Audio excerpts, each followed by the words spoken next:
Hey guys, what is happening? AnimetalViking here, and welcome back to the AnimetalKast Podcast. It has been 4 years since the last episode, and that is way too long in my book, at least, and probably in everyone else's book as well. But we are back, and we have a new person on the show, a new co-host. So, Footnum, do you mind introducing yourself first?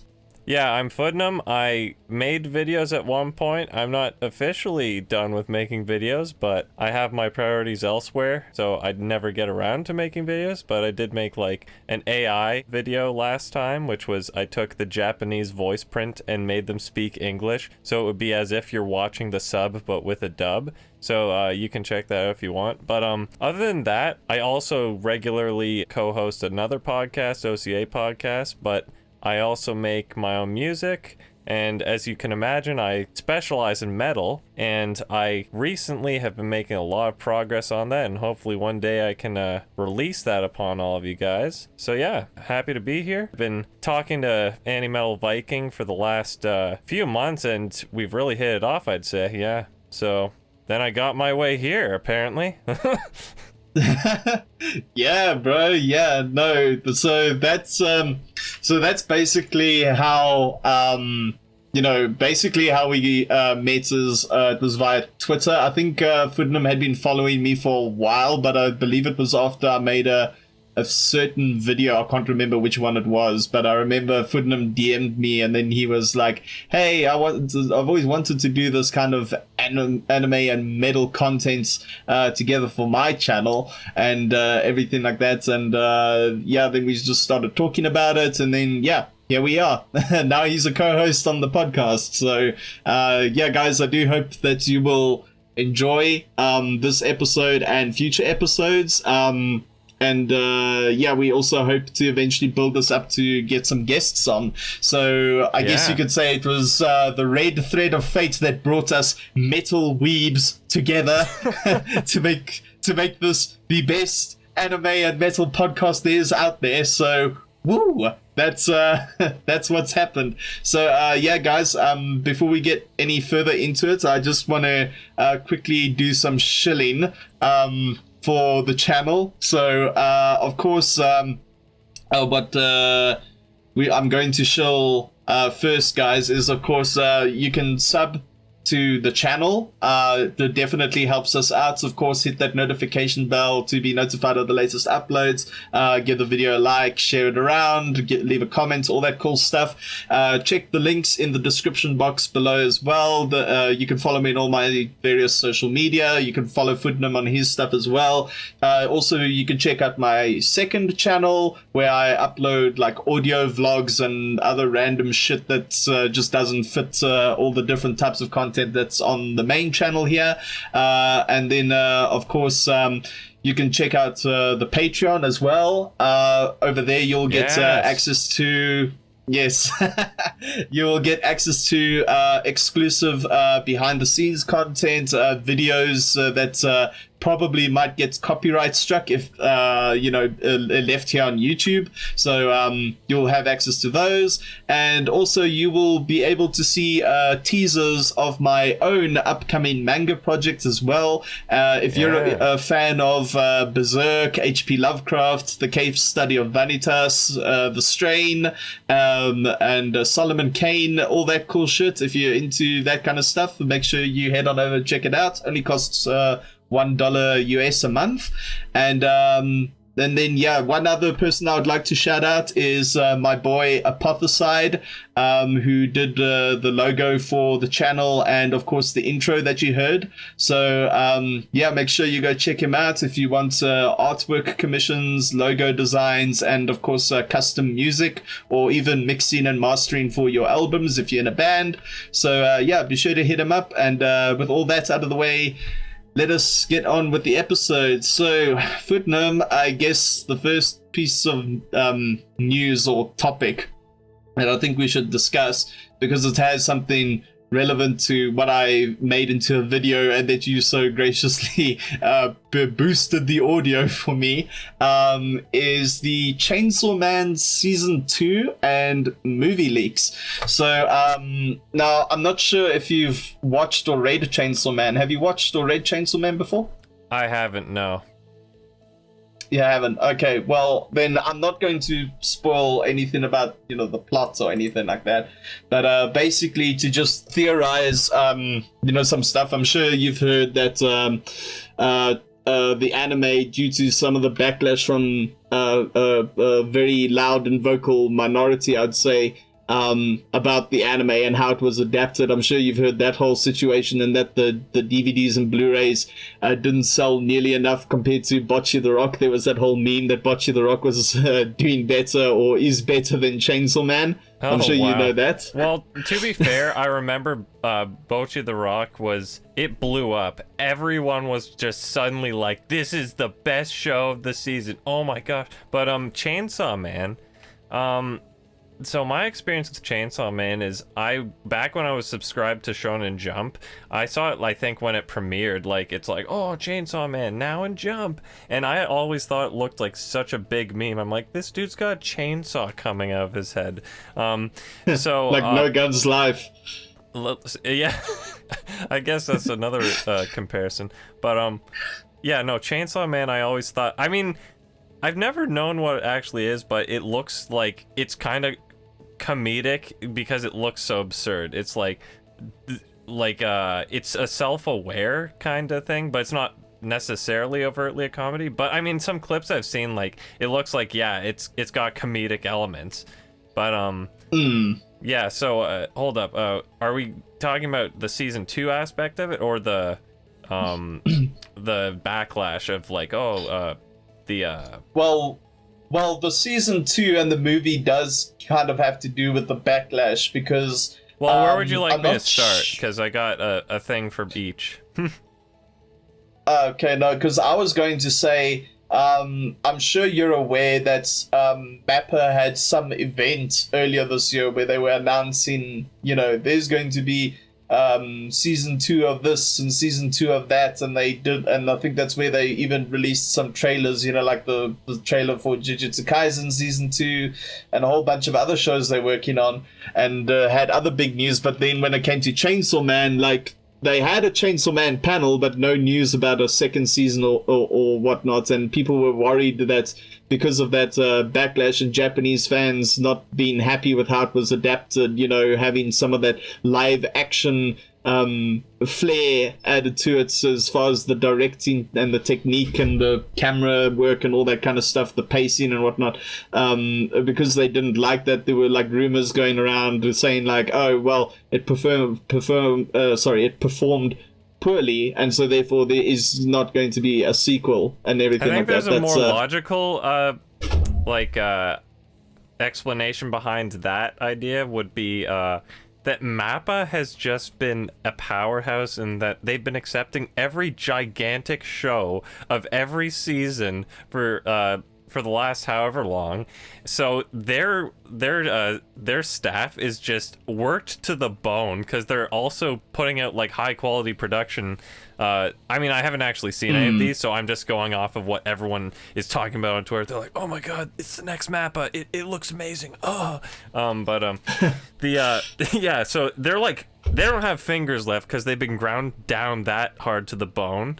So I feel like they're just like, okay, let's chill for a bit. Let's only do Jujutsu Kaisen and Vinland Saga season 2 or whatever it is that they did. Like, let's just announce those two, and let's hold back on the Chainsaw Man for a bit.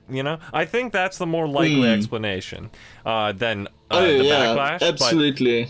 But who knows? Maybe there is something tied to that. I won't rule that out. Yeah. Like, I think you could be right about that, because Mappa is notorious for taking on too many projects and whatnot. As much as there are as many people that hate them as a studio and criticize them for how they run things, as they are fans of what they do. So it feels I won't like that's deny every that. studio. Like, it's just a matter of time before the next studio gets out for the exact same, like, poor work conditions. Yeah, no, that's true. But like, I think in Mappa's a rather unique case because, like, yeah, people might have said stuff about Madhouse or Bones or any of these others before that, but now that's Bones. Work yeah, to the bone. now, No. I don't know anything about Bones. Let's not yeah. pretend. But well, I don't know of any criticisms lodged against them. I'm just like I'd say like I'm sure people have said stuff in the past, especially when when I was still but a young weebling and didn't care about that kind of stuff, in the industry. I was just like, give me more shows to watch, but At all costs. At all costs, work and make my shows. But all jokes aside, no, that could definitely be a reason for it because I mean, at the end of the day, Mappa invested a lot of their own money, not so much like money from investors and stuff. They put a lot of their own money into producing Chainsaw Man because they had a lot of faith in the project, and of course, everyone working on the project and at the studio is apparently they're all fans of Fujimoto's work, and they even came out in an interview where they said they wanted to, if they could, they wanted to animate and adapt everything Fujimoto's done. So that would hint and imply that they might be interested in adapting Fire Punch and then of course these 2 one-shot stories even into like maybe mini films or something like that. Not quite sure if they are going to do that, but it would be cool if they did. But yeah, no, it's but as far as the backlash thing is concerned, like, yeah, it's so weird though because like I'm sure this, the DVD and Blu-ray sales are pretty much what determine whether a show is going to get a season or a second season and subsequent seasons or not. Well, they Japan. were talking about in recent years how streaming has actually gotten so big that some shows are actually like financially mostly supported by the West streaming. So some studios are actually catering to I wouldn't say catering to the West, but it's like dependent on the West more so. And I don't mean specifically stuff like Cowboy Bebop, which historically was like, oh, it was way better received in the West than the Japan. I think that was the case. But yeah, no. So I don't think it's as tied to the DVD and Blu-ray thing. There was stuff like Odd Taxi, how they had to like fundraise or something to get their Blu-ray even made, but it's like you saw the amount of copies they needed to sell. I don't think it was necessarily Odd Taxi, but for something else that has similar situation, you're like, that's all they need. I don't remember if it was like 500 or 800, 1,000 copies, but then again, Japan does they do charge like $90 for 2 episodes or whatever it is on average. It's ridiculous, and they just live with it. I think it's because there was this thing.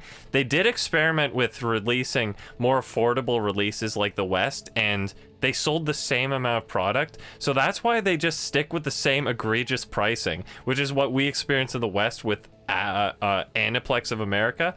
Good God, they're better than they were before, because you can actually get all 12 episodes in one go in one box, but it's still like $120 for that, and that's still highway robbery. Don't be fooled, okay? Don't think that it's better. It's still awful.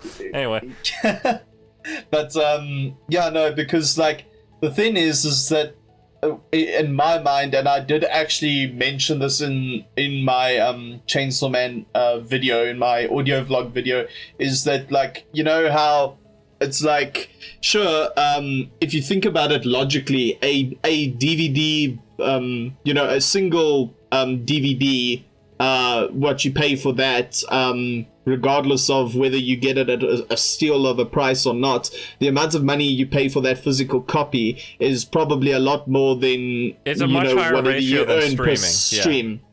Yeah, so it's kind of like a similar thing whenever you hear like metal bands complaining about record labels, being like, oh, we sell so many albums, we get so many streams on Spotify, and yet we get all of like this peanuts amounts and whatnot, when like, you could have, without even having to go independent, you could have just, if you knew how to negotiate better, and this is not me saying every metal band or whatnot is stupid or whatnot, it's just, a lot of creative people, people who make art, music or whatever, they aren't necessarily business minded as well. You know, it's so like you know, a band like Sabaton, if I recall correctly, there was an interview, if I recall, I can't remember how many years back it was or something like that, but I believe Joachim, the vocalist, made it that when they signed their deal with their record label, I think they're with Nuclear Blast or something. Yeah, I think they made it that it was like, okay, so the record label can take whatever cut they want from the streaming service and the album sales. They can have their usual thing, but they do all the merch and stuff themselves, so they get to keep like a large cut or most of the merch profits for themselves, and that's why they can afford things like getting a freaking tank on stage to ship that tank to other European countries whenever they go to festivals and whatnot. Like you know, that shit ain't cheap. So it's like, I can imagine. You know. Yeah, so Joachim is definitely business savvy. You know, so there's a reason why, love them or hate them, Sabaton are as big as they are. You know, he knows how to you know, get them in the public eye. He knows how to what's the best thing for putting on a show and everything like that. And I guess it's a similar thing with the whole DVD Blu-ray thing. So like, yeah, as we said, if you buy a single DVD, it's more than what you get for streaming and everything like that. But like, you know, even if the people in Japan who didn't like the anime adaptation, like knowing how the human mind works, they still going to probably go out there and be like, well, I hated the anime, but I'm still going to buy my figures, my body pillows, my, you know, my mouse pad, my this, my that. And surely logically speaking, all that the profit you make off from the merch sales should contribute to being like, oh, maybe we should make a season 2 or whatnot. So, but like, that's just how I was thinking about things until this news apparently leaked out from a reliable source. I think it was a Weibo or whatever they call it, a Weibo account or something. Like someone leaked images of stills and everything like that, and then they said that no, there is going to be a season 2 and there's going to be a movie. But as far as like, you know, what the movie's going to be like, I know some Twitter users were all going like, oh, maybe it's going to be a movie of the whole Rize arc and everything like that, but I somehow doubt it. I've noticed this trend in anime recently where they'll release a movie, but the movie is normally basically taking the entirety of the first season or the first core of the whole season, and then they'll like trend, just my friend, trim it because down. Gundam was really excited to do that with every goddamn entry of their series, and now they're doing the opposite, where it's like they'll have something that starts as a movie, or like Gundam Unicorn that had long ass OVAs, and then they chop it up into a TV series. They have to milk it for what it's worth in both aspects. And the worst part is when they're like, oh, we added an extra 5 seconds of footage. Yeah, maybe I should correct myself. When I say recent trend, I think more studios and more franchises are doing it compared to just maybe a handful that used to do it in the past. Like, as you said, Gundam, where they really had to do it. So, yeah, maybe it's becoming a more common trend now because, like, yeah, it's been done in the past. And even recap episodes are the biggest criminal of this. But, like...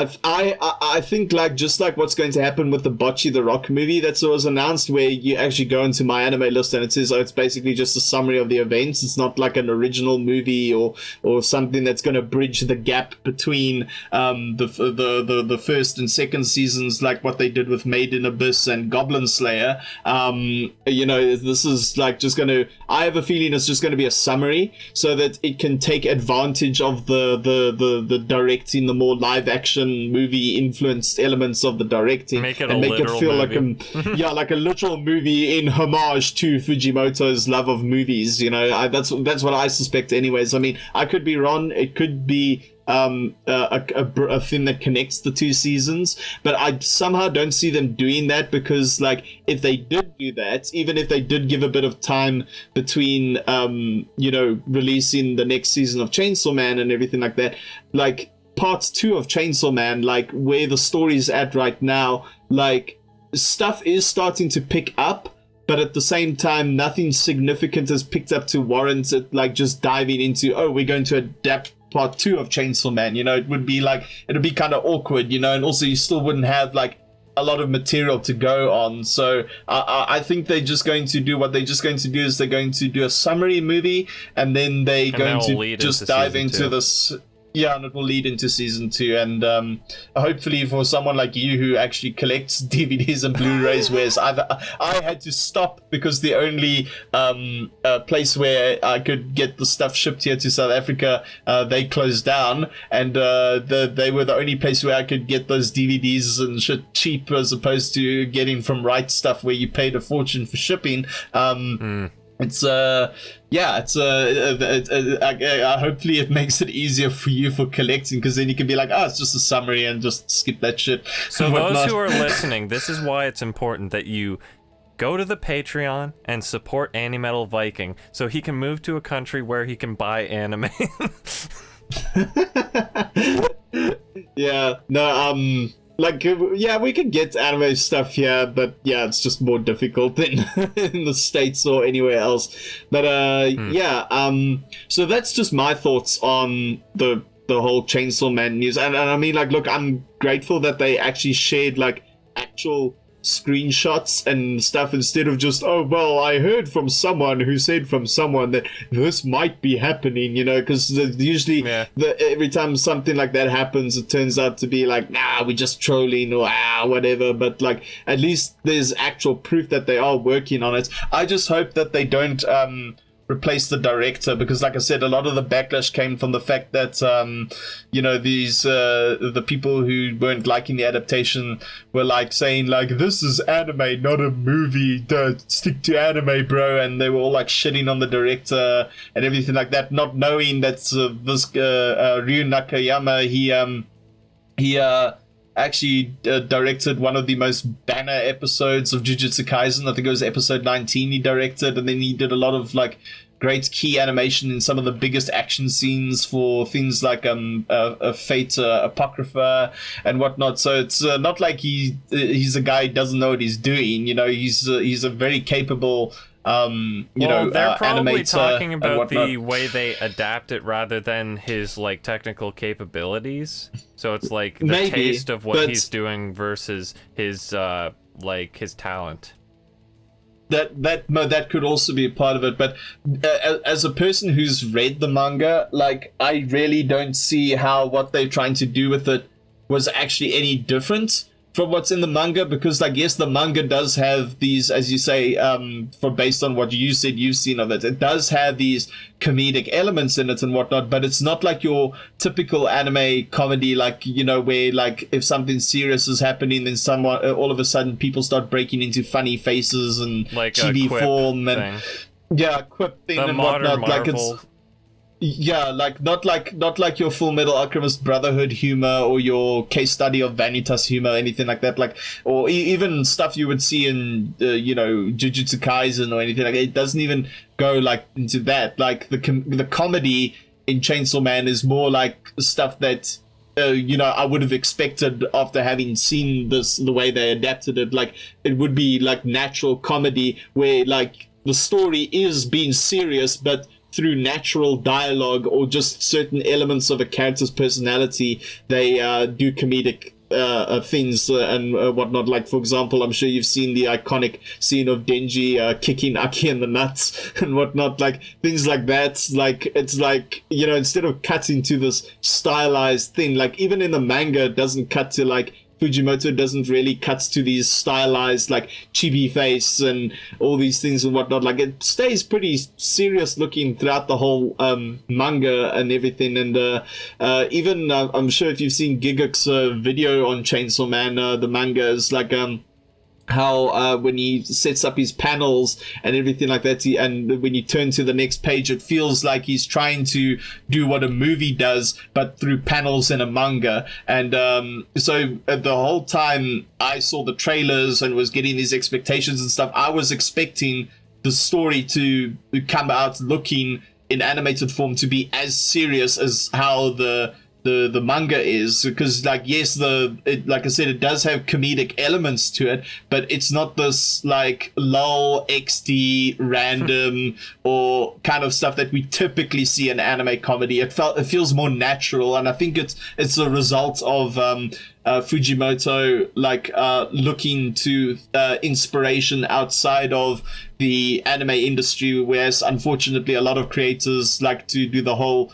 I'm sure you've heard the terminology, like the whole incestuous influence, where you one guy sees one light novel and then it's like, I'm going to write that exact same light novel but just change the characters, change the events around, and maybe add a self-insert for or something or whatnot, and then it's just like, that's how you wind up going from a really good isekai like Mushoku Tensei to suddenly taken to another world with my smartphone, and then it's like, the better great, comparison is Konosuba and smartphone, because I haven't seen smartphone, but when I read the synopsis, I'm like, this sounds like a Zoomer Konosuba, and I really did not like the sound of it. It's like, oh, he could wish for one thing, a smartphone. Oh.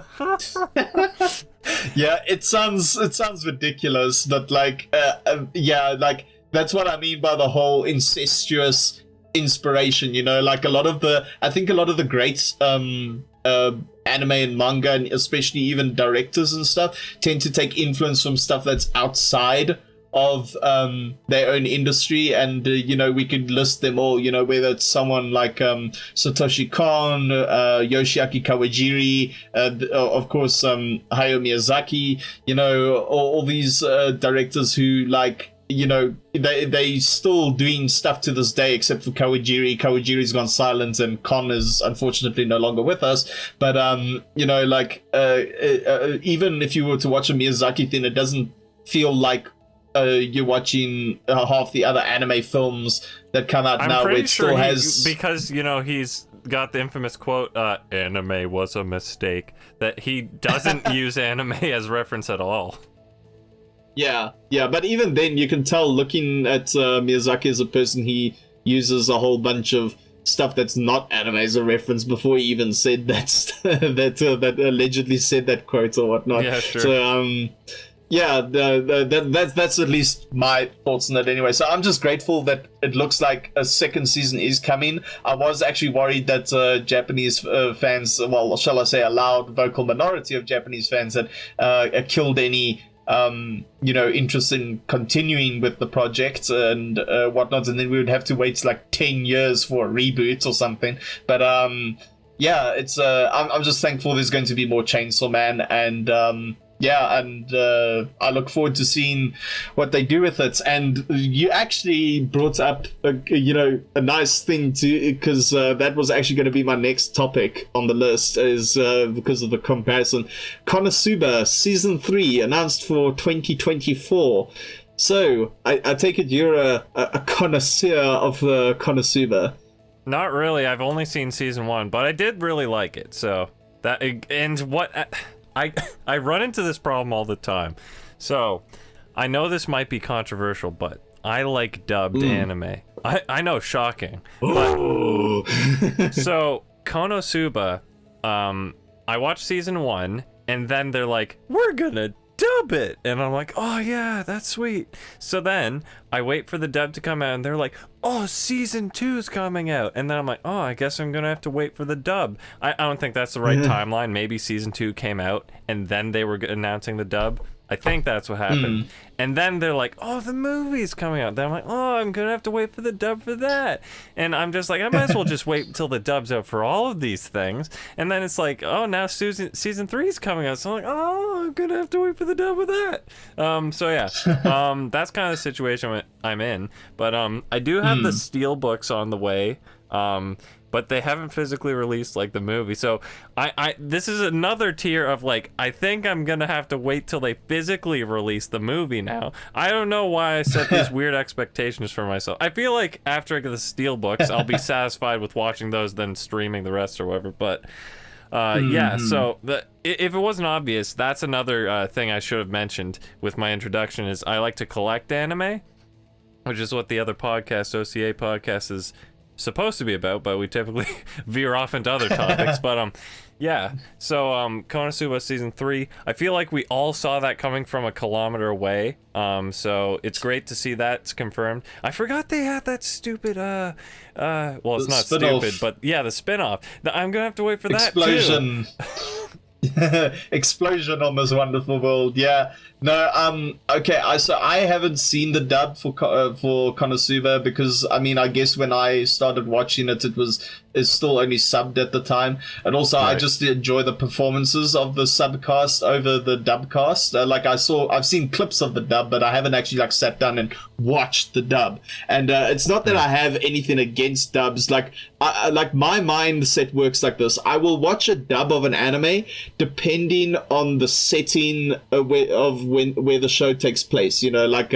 So for example, if the show takes place in freaking England, I'm not going to watch it in Japanese because it makes no sense to have a whole cast of characters walking around speaking Japanese when they should be sounding like the most snobbish British person you've ever met, but or at least American man doing business in Britain. But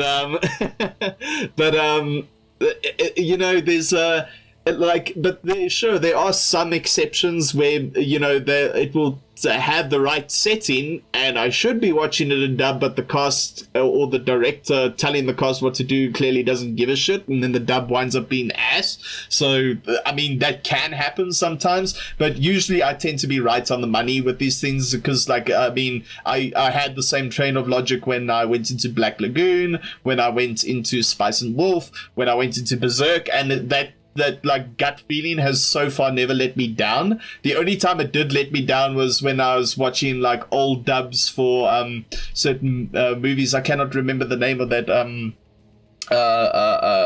manga artist. He worked on I don't know if it was him or if it was the director. They did the original Transformers movie together, and then not long after that they did some high fantasy pulp fantasy kind of thing, a short movie. I think it was Legend of Lemnia or whatnot. The artist who's a infamous hentai artist as well.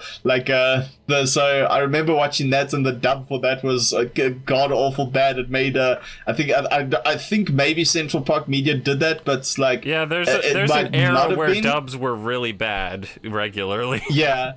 Exactly, but compared to some of the other Central Park Media dubs I'd seen, this top worst dubs ever. So I was just I was really disappointed with that one, because there are some bad dubs where I can be okay, it's bad, but I can be at least I'm getting a laugh out of it. But yeah, it's that's me with dubs. But with Konosuba, I'm of course a huge fan of it. I've seen both seasons. I have seen the movie, and the movie was the movie was freaking entertaining. I am personally very excited for it. Also, I did recently finish completing the creator. The author of Konosuba, I can't remember his name now. His name escapes me, but I did see his other work. All combatants will be dispatched, and although that one is a little bit more vulgar than Konosuba in many ways, especially when it comes to dick jokes and shit like that. I don't know how this guy's able to come up with the jokes and whatnot that he does, but I do not see Konosuba with subsequent seasons and whatnot, even if they adapt, getting old and people being yes, haha, this joke again, whatnot. Konosuba, even if they do play on a gag and continue to build on it and everything like that, I feel they still find a fresh way to repackage it and deliver it again. It's kind of it's kind of like if you were to watch Mr. Bean, and then you still go back and you watch Mr. Bean after a few years, it's still funny, even though there was only 8 episodes of the show. It's still funny. I don't know of a single person, at least so far, that I've ever spoken to who says oh yeah, Mr. Bean, that's not funny. Haha, he's just doing that. It's oh, he's going to do something stupid again. I've yet to meet that person, but But yeah, I feel Konosuba's kind of got that level of quality of comedic value, and yeah, I'm just excited to see the Gan return. It's been far too long now since the last season, and of course since the movie as well. I'm always game to see Kazuma and them. I think the best way to put it is the same way that people felt about like how like they were waiting for a new Diablo game, and then Diablo Immortals was announced, and everyone was like, no. But it's not that everyone was thinking no about the explosion on this beautiful world, or whatever the spinoff is called. But you want that core season, right? So when you hear season 3's announced, you're like, okay, I can forgive it. Unlike Diablo, though, Immortal will not be forgiven, but you're just like, I got that core thing coming back, Absolutely, yeah. No, like don't get me wrong, Megumime is a fun character, and she is one of the funniest characters in the whole cast. But you need the whole cast to get that magic. Exactly. Yeah, and excuse the unintended pun there, because she's a magic user. But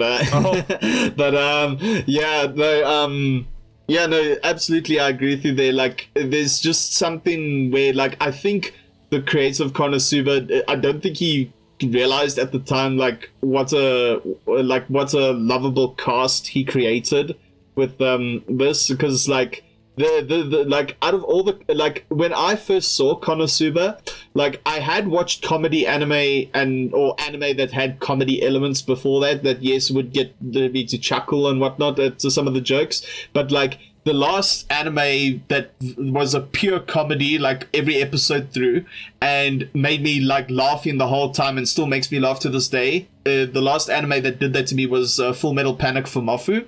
That was genuinely one of the most hilarious, even if it was just a side story season or whatnot. Like, I had this strange thing when I first watched Full Metal Panic for Mafu, where I thought that it was canon and that it was like a breather in between the serious stuff of the main story. I thought it was like, oh, this is like the downtime or whatnot, only to discover years later, oh, what, it was a spin-off.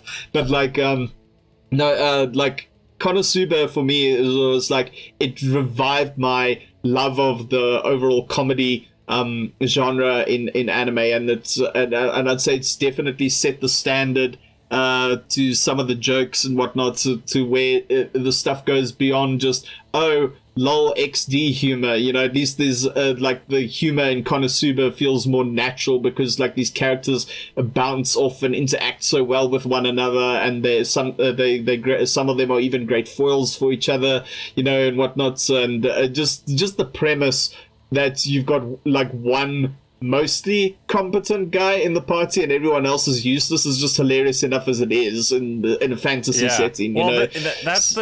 That's half of the magic, though, is that it's not your typical, like, oh, we got the super overpowered person, or this is the hero's party. I mean, technically it's the hero's party, I guess, but it's like they're so incompetent that nothing happens, which is kind of like the Seinfeld thing of like, oh, no lessons learned at the end of episodes and all that stuff, right?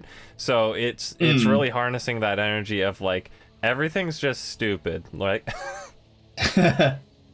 Stupid in a lovable way. And I'm very excited. I was like, I knew when they first like teased the news that they were going to do it, the spin-off, and before the spin-off started airing, when they teased that news and said it is getting a season 3, it is getting a spin-off, and I was just like, I was excited, but I was also like cautious, like, because like, it's the internet, and you think to yourself like, yeah, maybe it's some troll news or something like that. But then the moment like it got actually confirmed, and then like I got that notification on my anime list saying like, oh, it's going to be airing soon, and of course, now we got the teaser visual for season 3 in the news that just got announced. I was just like, yes, it's fine. I can go back to the simpler and more happy times of when it first aired, and I was just fresh out of high school, and yeah, things were great then. Before I started working my shitty 9-to-5 job and whatnot, I still had my freedom and all that. So yeah, no, I'm definitely excited for season 3, absolutely. And I will have to check the dub version out to see if it holds up to the performance of the Japanese cast. I find half the time when I'm like, this doesn't happen too often, but when I watch something subbed first and then the dub comes out later because you don't expect it, you're like, oh no. Is this gonna be too much? Am I not gonna be able to handle it because I'm so used to the sub? But I find oftentimes, like, maybe the first episode feels weird, but then it grows on you pretty quickly and you're like, okay, yeah, this is good. I have not watched this yet, but I am dreading watching To Love Ru dubbed, because I've seen that first season subbed like 3 times, and then I've watched the rest of the seasons, and now the main character is voiced by a dude, because he is a dude, but, like, you know how Japan will be Japan, and they use like a woman to voice the teenager or whatever. So that'll be a big jump. But they also have a couple castings that I'm kind of iffy on. So I'm gonna have to deal with that at some point. But I was overall really happy it did get dubbed eventually. It took way too long, but yeah. So that's that. Yeah. And building on that hype and everything like that, I guess that's going to somewhat lead into the next thing I want to talk about. And I saw it was also shared in your guys' server as well, because you guys talk a lot about collectibles, but I want to try and maybe approach it from a bit of a different angle. I mean, considering there's just all this hype, not just about the news for Chainsaw Man Season 2, but of course now that Konosuba's getting 3rd season and everything, it just goes to show, like, the hype that is around anime media, especially online. So there was this interesting piece of news about apparently Viz Media is going to raise manga volume prices for the first time in 15 years. Wow. Now, of course, I think if I recall from the article correctly, they're going to raise it by, like, I think it's like $2 or so so from like $9 to $10-11, somewhere like that. I think it was something, I cannot remember exactly what it was said there, but it was still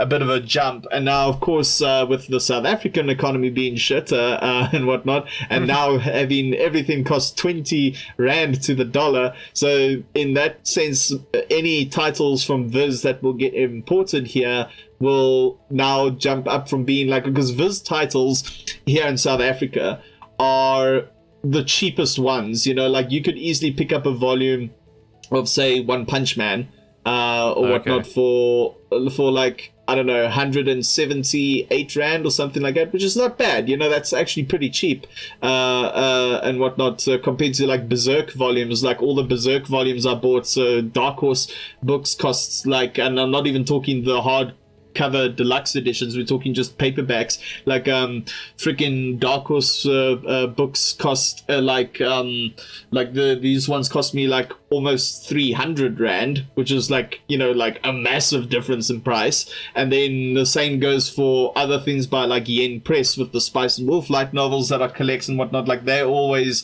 in the range of you know, like over $300 here. And then I'm like thinking like, damn son, that's, you know, that's at least quite a bit of groceries to get a manga. And then the Viz was like the cheapest ones. You could get My Hero Academia or whatever, not for pretty cheap. But now they raised it up by, for me, it would be like, what, $40 and whatnot. And then if you had to put profit margins and stuff, maybe call it like, so goes up $40, then that means it's probably another, it will be like an extra 60 rand on volume. So if you're going from like, from 170 something, which would be your cheapest 170, 180, and then it will probably now cost you about as much as what a Berserk volume did, when the pandemic had the lockdowns had just started, or just before that.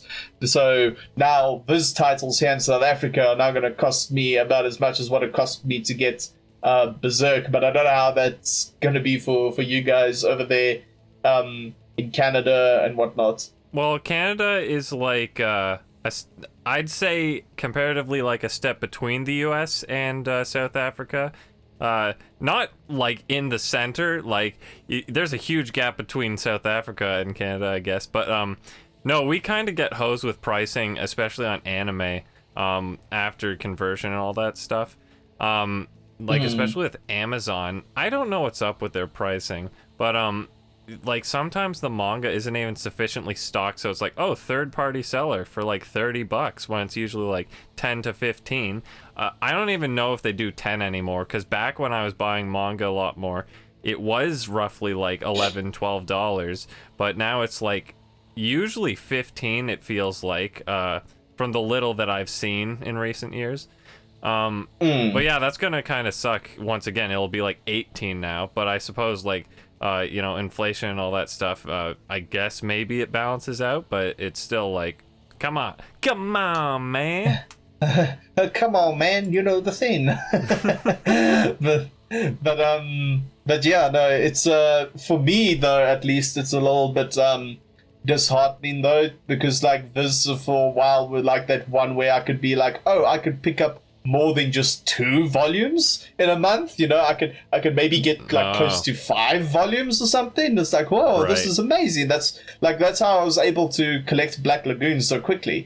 But but now that it's gonna cost me like an arm and a leg if I wanted to get anything from Viz now, and when I say arm and a leg, I mean what it cost me for Berserk years ago, 2-3 years ago. Now it's a little disappointing, at least on my end of things, you know. But I mean, It's look, I mean, I guess they've got to make a profit. Involved, I guess, but I think I know why they might be doing this as well, even if it isn't like inflation based. Is so they just released their new manga app, which was hilarious that they did it right before, was it Kodansha or some other company released their manga app. They tried to overshadow the release of their app by like shadow dropping theirs and being like, yeah, so this has like all of our catalog, not just Shonen Jump. We're releasing it now. And everyone's like, damn, girl. So Damn, son. So what happened, so what I'm thinking is maybe they're just trying to market their digital stuff so much harder that they're like, okay, so if we increase our physical prices, maybe they'll want to come to our digital storefronts or subscriptions. Possibly. I should say.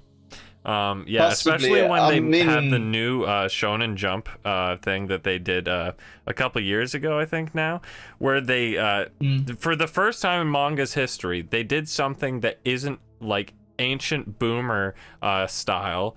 They actually were like, hey, let's make the new chapters free, and then if they want to access the back catalog, then they subscribe, and the subscription's only like $2 a month.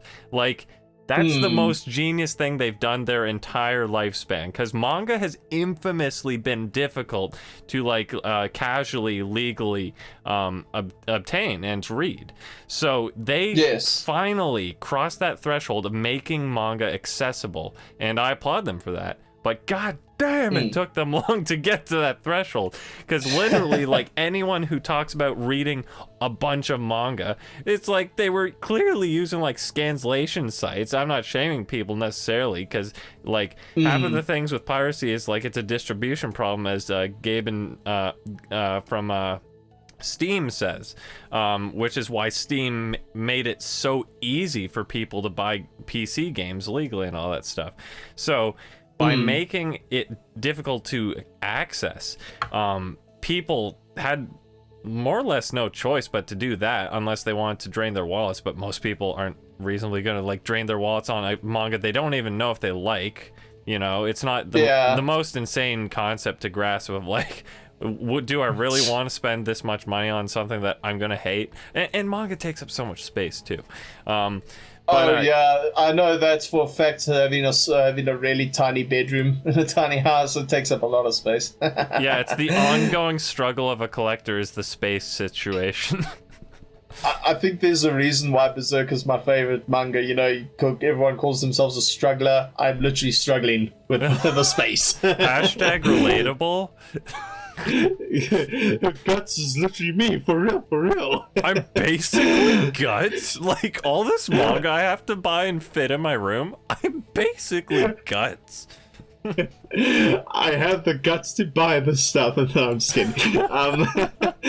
But bad jokes aside, but I think, you know, despite the pricing thing, you know, I think it's still a better deal what you're paying for, which is, I guess, also ties into the next topic I wanted to talk about, is basically how manga and anime are almost destroying American comic books. Because, like, you know, with American comic books, you basically Not all of them, of course, but like you do get your average books, with your average amount of pages in it that will probably cost cheaper than a volume of manga probably will. But even if it's cheaper, you're not getting anywhere near as much content. I was going to say, don't you have to... aren't you paying for like a quote-unquote issue, which might as well be like a chapter or two? Not even a chapter, really, because like with comic books, it's like they generally, as a rule, unless it's like some special anniversary thing or something like that, generally your average comic book has 24 pages. That's excluding the cover and the back.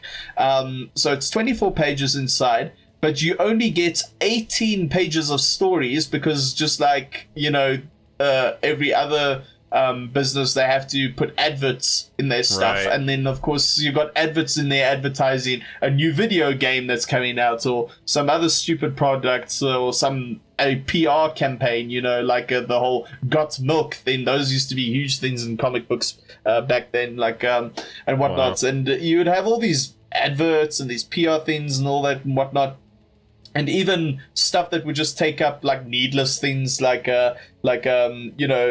sometimes comic book companies used to have these letter boards that they would put in there, almost like what you'd get in your email, like a subscription letter, something kind of a thing, where it would have on the back, like, on the back page, it'll tell you what's going to happen in the next issue, possibly a letter from the editor, someone's soapbox. They'd have like a whole, almost like looking at a pinboard thing, and let you in what's new and exciting at Marvel and DC today. And and then you're technically not getting a lot of story. You're getting mostly ads and sneak peeks at other shit. Wow. And then when you're a kid, that's cool and all, because you just want to read the comics for the pretty pictures and everything like that. But it gets to a point now. Like, I know there's another whole factor which, I don't want to get too deep into, but I'm sure everyone knows that, like, yes, there is the whole aspect of the political junk that they put in the books, where that's driving a lot of American readers away and turning to manga. But I think the main reason why manga's just beating American comic books, and this is actually another YouTuber who Fudnam and I are very well acquainted with, Eric July. He pointed out in one of his videos, one of the main reasons why manga and anime, but specifically manga, is completely destroying American comic book sales is because of the fact that not only are you, when you buy a volume, you're getting a lot more story. You're getting like 200 and something pages sometimes if you're lucky 300 pages of story, and this is of course not including omnibuses and special editions and whatnot. This is just a normal trade paperback. Like, you're getting a lot more story, and also there's actually a lot more incentive to buy the books, because the what is in the books is normally, not every time, but most of the time, what you are seeing in the manga is what has been adapted in the anime. And if you can't wait for the next season, you can always read ahead and buy volumes and stuff. So there's correlation and incentive, and the version of the character that you are seeing in the manga is pretty much the same one you're seeing on screen. Yeah, you don't have like this decision fatigue of the 500 Spider-Mans or Superman, Batman. Like, you don't have to think about that. You just have to get into whatever it is, the Demon Slayer, the Naruto, whatever it might be. Yes, and so you're getting the original version either way, on screen or in the manga. And then not only that, but like, it's aside from more contents and everything like that, it's just it's easier to follow because there's none of this. I think another big pitfall of the American comic book industry is the whole multiverse thing, and I'm sure multiverses they do hate so it's like everything's a multiverse now.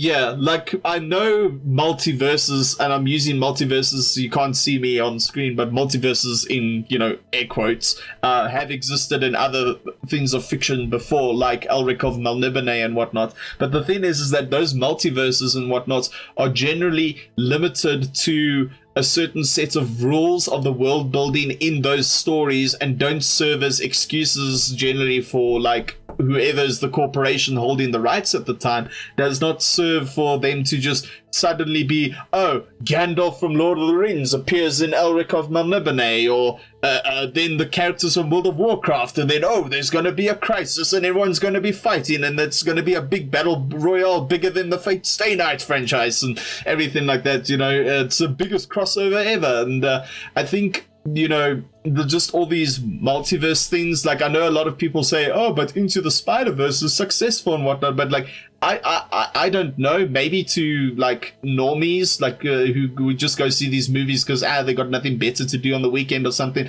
I guess it's a success there and they might like it and buy the odd Funko Pop or something like that, but I don't think you're going to see those people going out of their way to buy a Spider-Man comic book. And as a person who works at a comic book store, I can vouch for this, because like a kid picks up a comic book of Spider-Man and the version of Peter Parker presented in the comic book versus the one they see in Into the Spider-Verse or any of the cartoons or anything like that is not the same one. It's and then it's just, there's no incentive really. So you can have this, as you say, decision fatigue, where it's like, especially as you get older, like me, like I used to collect comics and used to be into that comic book stuff, but now I know what version of Batman I like and will limit my consumption of Batman media to those types of things, as opposed to being like, oh well, this is what Batman is now in the books, I guess if I want to follow the story I have to keep buying, or anything like that. You know, it's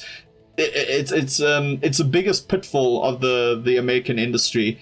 So even despite Viz raising the prices of their manga, I'd say it's still worth purchasing volumes, because like it's just easier to get into, and and multiverses in general, I'm personally I like, they used to be cool when I was a kid, because you know, when you're a kid it sounds cool to imagine your favorite superheroes from other, you know, universes and stuff fighting each other. But then when you get older and you start realizing, hey, a lot of them were just plagiarized versions of each other, you know, when the two comic book companies like Marvel and DC were having their back and forths back in the day, you know, sometimes even with legal cases, and you realize they're just plagiarisms of each other a lot of the time. It's like, well, is there any incentive to keeping up with this media, as opposed to what anime and manga is doing, where it's like, yeah, sure, if we had to say like Demon Slayer is popular now, like, you know, as a story, yes, Demon Slayer is like every other shonen before it in terms of like, you know, some of its tropes, story beats, the message it's trying to convey and everything like that. But it still takes an existing idea and repackages it and turns it into something fresh instead of doing it with something that's been done before, like Soul Reapers or ninjas or pirates or you know, whatever is the case with some older shonen. It goes, oh, why don't we take the supernatural bounty hunter trope, you know, and then just apply it with the shonen formula, and then to the next generation of people consuming shonen content, this is like new and exciting, even though if you're someone who's watched as much anime as we have, you can kind of recognize it as like, it's not doing anything new story-wise, but for the spectacle, it's worth watching. So regarding the multiverse, so there's the other aspect about it is that it feels like a massive marketing ploy, like a reason to like have so many crossovers. In a Marvel's case, for them, they're like, oh, you gotta watch every single movie, so then when you can watch Avengers, you'll be all caught up. Not that I think that's like the main drive, but there's also the thing about so every oh god, I am blanking on what I was gonna say, but what is it? So the thing I don't like about multiverses is that now that everything has a multiverse, they have the identical things that happen. It's like, whoa, you're Spider-Man too? But I'm Spider-Man. And all this stuff that happens every single time. And you kind of get a different kind of fatigue instead of decision fatigue. It's like you have the regular fatigue of like, okay, I've had the sensation of the crossover so many times, and it's like I'm just tired of this. It feels like you're watching the same show over and over again. It would be like if you're watching Demon Slayer and all these other shows that have the same archetypal formula in a way, but to a worse degree. And it's like you have to put up with this formality. It's all just like trying to milk your emotions over the fan service. It's like, oh, but that's the other Spider-Man I like too, and both of them are talking. I think Spider-Verse in particular is egregious with the fan service aspect. I haven't seen it, but all I know is that the entire premise is marketing. Fan service. It's like, oh, remember this Spider-Man? Remember this Spider-Man? And then they're boiled down to like a caricature of the Spider-Man they are, and they don't really... I'm assuming they all don't add much to the plot because there's so goddamn many of them. But, it's tugging on your emotions, but people care about the Peter Parker and all that stuff. So this is just like, once again, it's just like, it feels like a marketing ploy.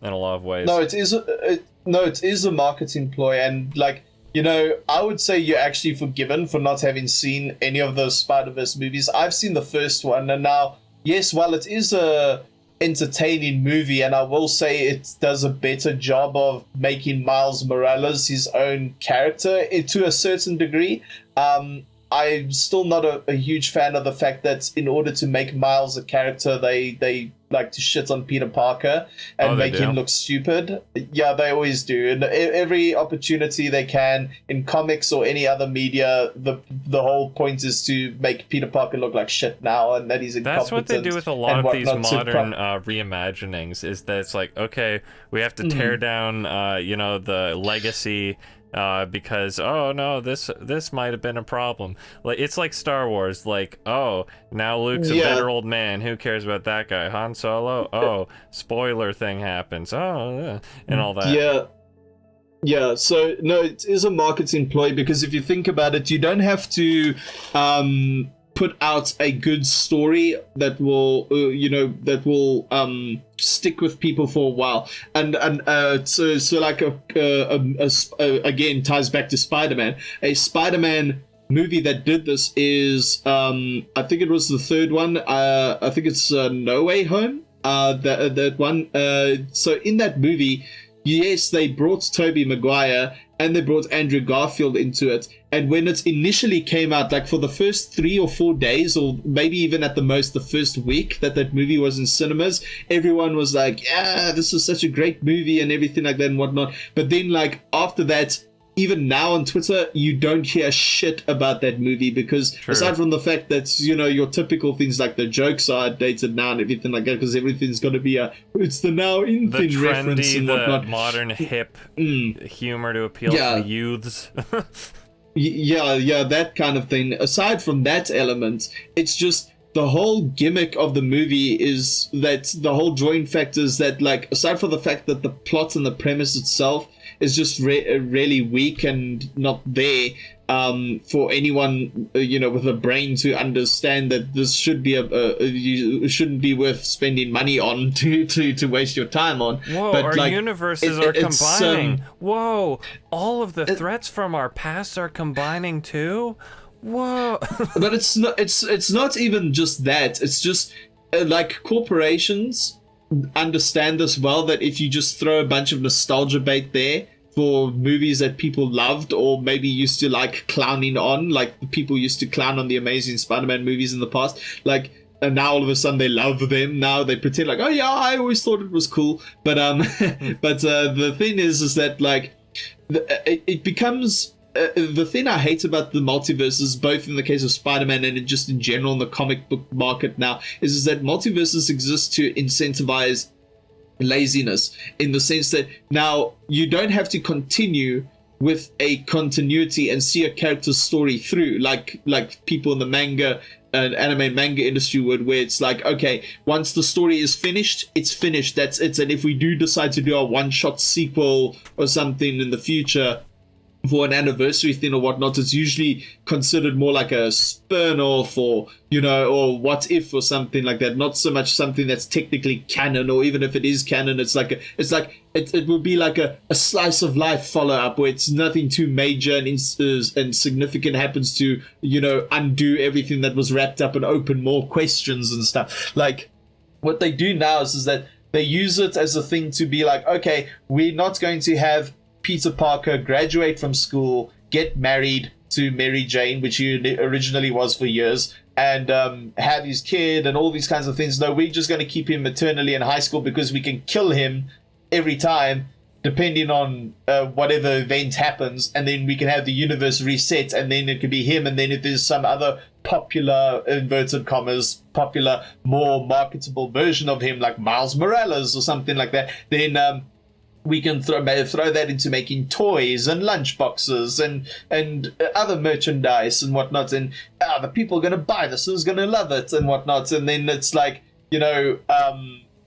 sure, if normies had a longer attention span and invested themselves in pop culture stuff for a bit longer than what they usually do, that might be a good strategy. But again, as someone who works in a comic book store and sees very quickly how hype behind some of these things, like initial hype, dies down very fast, and if you like overproduce or overorder stock of that thing, and how little normies going to come in, and not just the normies, but even the people who are really into the stuff, they will come in there and then they will go for the stuff that hasn't been tainted by this whole corporate stuff, political stuff, or otherwise. They'll come there and then they'll buy either that like more obscure indie stuff, or they will buy anime and manga, and that's about it. Like, the normies will probably come in once every other time. They'll pick up a Funko Pop and say, oh yeah, I remember liking this movie, and then they'll put it on their desk at their work or something. Yeah, well, yeah, Funko Pops have infested every comic book store. No, I bring that up because it perfectly exemplifies it, because I think Funko Pops are like, much like their soulless eyes, they're just a soulless cash grab of like a collaboration with something. They look so bad. Yeah. You have the same default beady eye whatever look. It doesn't even look cute. It just looks awful. And then they're like, here's Goku's hair. So it's like, well, I'm not shaming people who do buy them. I just personally don't like them. But it's like that when people when you say, oh, they're gonna pick up their Funko Pop, it's like, that feels like the type of thing the person you're describing would buy. Yeah, no, but like, as I said, in my experience, this is the case. So it's just a marketing ploy, and it's also just, as I said, it creates laziness where, if you don't want to continue a plot line or develop a character, you can just reboot it and keep them in the same place for all eternity. With no development or anything like that. And then even worse off is that it basically incentivizes all these unnecessary spin-offs and whatnot with these minor characters who played initially in the main story no really great thing, but because people like the design, like like in the case of Spider-Gwen, where it's like, oh yeah, we like her design, but like, okay, well, what else is there to her character? And it's not to say there was nothing to Gwen Stacy's character in terms of like the original canonical stuff that happened, like with her death at the hands of the Green Goblin and everything like that. It's not to say that any of that shit was, not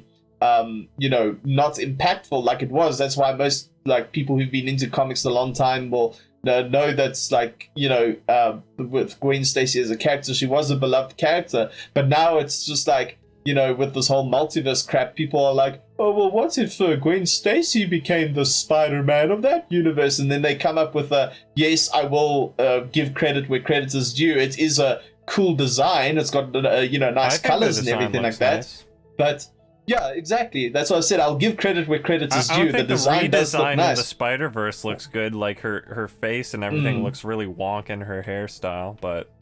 the girl boss hairstyle and whatnot, yeah. But but as far as like the costume goes, like the white with the purple and everything like that. Like, it's cool. It's a nice design, but like at the end of the day, it's like, do we really need to take a character whose arc has technically been completed and then like be like, oh well, this is her in another universe, and then not only like, and they don't even keep it in the separate universe. And the other thing is like they have to bring it into the main universe as well, and then other corporations who have the rights to other things will start, bringing things in there. It's like, oh, what if we bring Lord of the Rings into Game of Thrones, and just throwing all these things where like this. Another problem I have with comic book universes in general is that like, aside from the fact that you've got far too many people working on it, and it's like these guys don't seem to have a daily meeting to check that if what they're coming up with makes logical sense within the world building and lore and everything like that. But it's like, how can certain things just coexist with one another, and then through, random emotional ass pulls and bullshit, it just somehow works out? Like, I mean, for like, let's say, for example, how can you have a superhero or group of superheroes or whatnot who get their powers or use their thing rooted in this very scientific method exist alongside magic and all these things? And and clearly, even if they try and say, oh, they're the same or similar or something like that, it doesn't feel like it, because like the problem with having something scientific being alongside something supernatural in the same universe, the problem with doing it is that like, yeah, you could maybe do it in a way where it does work. There are examples of where it does, but I'd say in comic books it's very difficult to, because like, what if you read a great horror comic or something like that, stuff that started off with a nice dark atmosphere or something like, like Hellboy or Spawn or what was it, Constantine, was it Preacher, I think it was, Sandman. All these things, like you'll get these stories where, yes, they might even have multiverse elements to it, but the multiverse element is limited to the lore and whatnot of their world. But then as time goes on and rights get exchanged and the more corpo hands get involved and everything like that, now it's like, oh well, we can just cross over with anything and just add this into our universe and whatever. And then it takes away, especially in the case of something that leans more on the magical and superstitious, supernatural side of things, it takes away the mysticism of it and makes it feel like, where it's like, am I supposed to be frightened of this thing, or am I supposed to be invested in this because science can just explain it away, as opposed to letting your imagination be like, oh, maybe it is a demon, oh, maybe it is this. Like having Doctor Strange and Tony Stark next to one another technically does not make sense, because you've got a guy who makes his stuff out of tech and knows and is a genius science whiz, and then you got someone else who fights like eldritch beings and whatnot, and then somehow I'm supposed to believe that Iron Man could defeat this eldritch entity with a robotic suit, when it's like that can maybe shoot a cannon made of this thing or whatnot. And I'm just like, do you know what I mean by it's just got these contradicting things that shouldn't, be there, and it just feels more like with each subsequent battle it becomes more like an ass pull every time, it's just like, oh yeah, I know where it's going. I think Iron Man in general, like everything became an ass pull after the first movie, it feels like, because even in the Avengers, he had that like micro whatever suit that just like came out of like a wristband or whatever it was.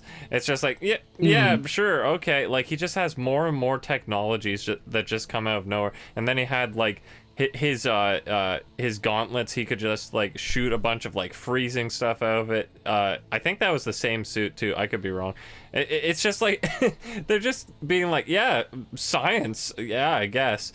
But back to the I realized something is more to the point of the multiverses and how the continuities. I realized that actually it screws up a lot of things, because like you could watch one of the movies and then be completely in the dark about something that the sequel has, because it'll be referring to something that was in one of the other movies that had a crossover, like Civil War or whatever. I didn't see that one, the Captain America Civil War. So I was missing like some context when I saw the one Avengers movie. So that's how they trap you in the web of like, oh, you have to watch all the movies to get all the context, even though sometimes you might watch and see the context is kind of insignificant, but it's enough to make you think, what the hell are they talking about? And that little what the hell are they talking about is enough to just kind of dampen the experience for me, if you ask me. Yeah, and the multiverse thing, it's like, yeah, so what you're mentioning right now is like, yeah, they trap you into getting to consume all the content, but at least that initial content building up to, in Marvel's case, building up to Infinity War and Endgame and whatnot, was a single continuity. It wasn't so much a multiverse, it was more like, it's still the same characters, the plot's progressing, you just, if you don't watch this thing that ties into the plot that branches off in this direction of the story, you'll be missing out some information. My issue with the multiverse thing is like when they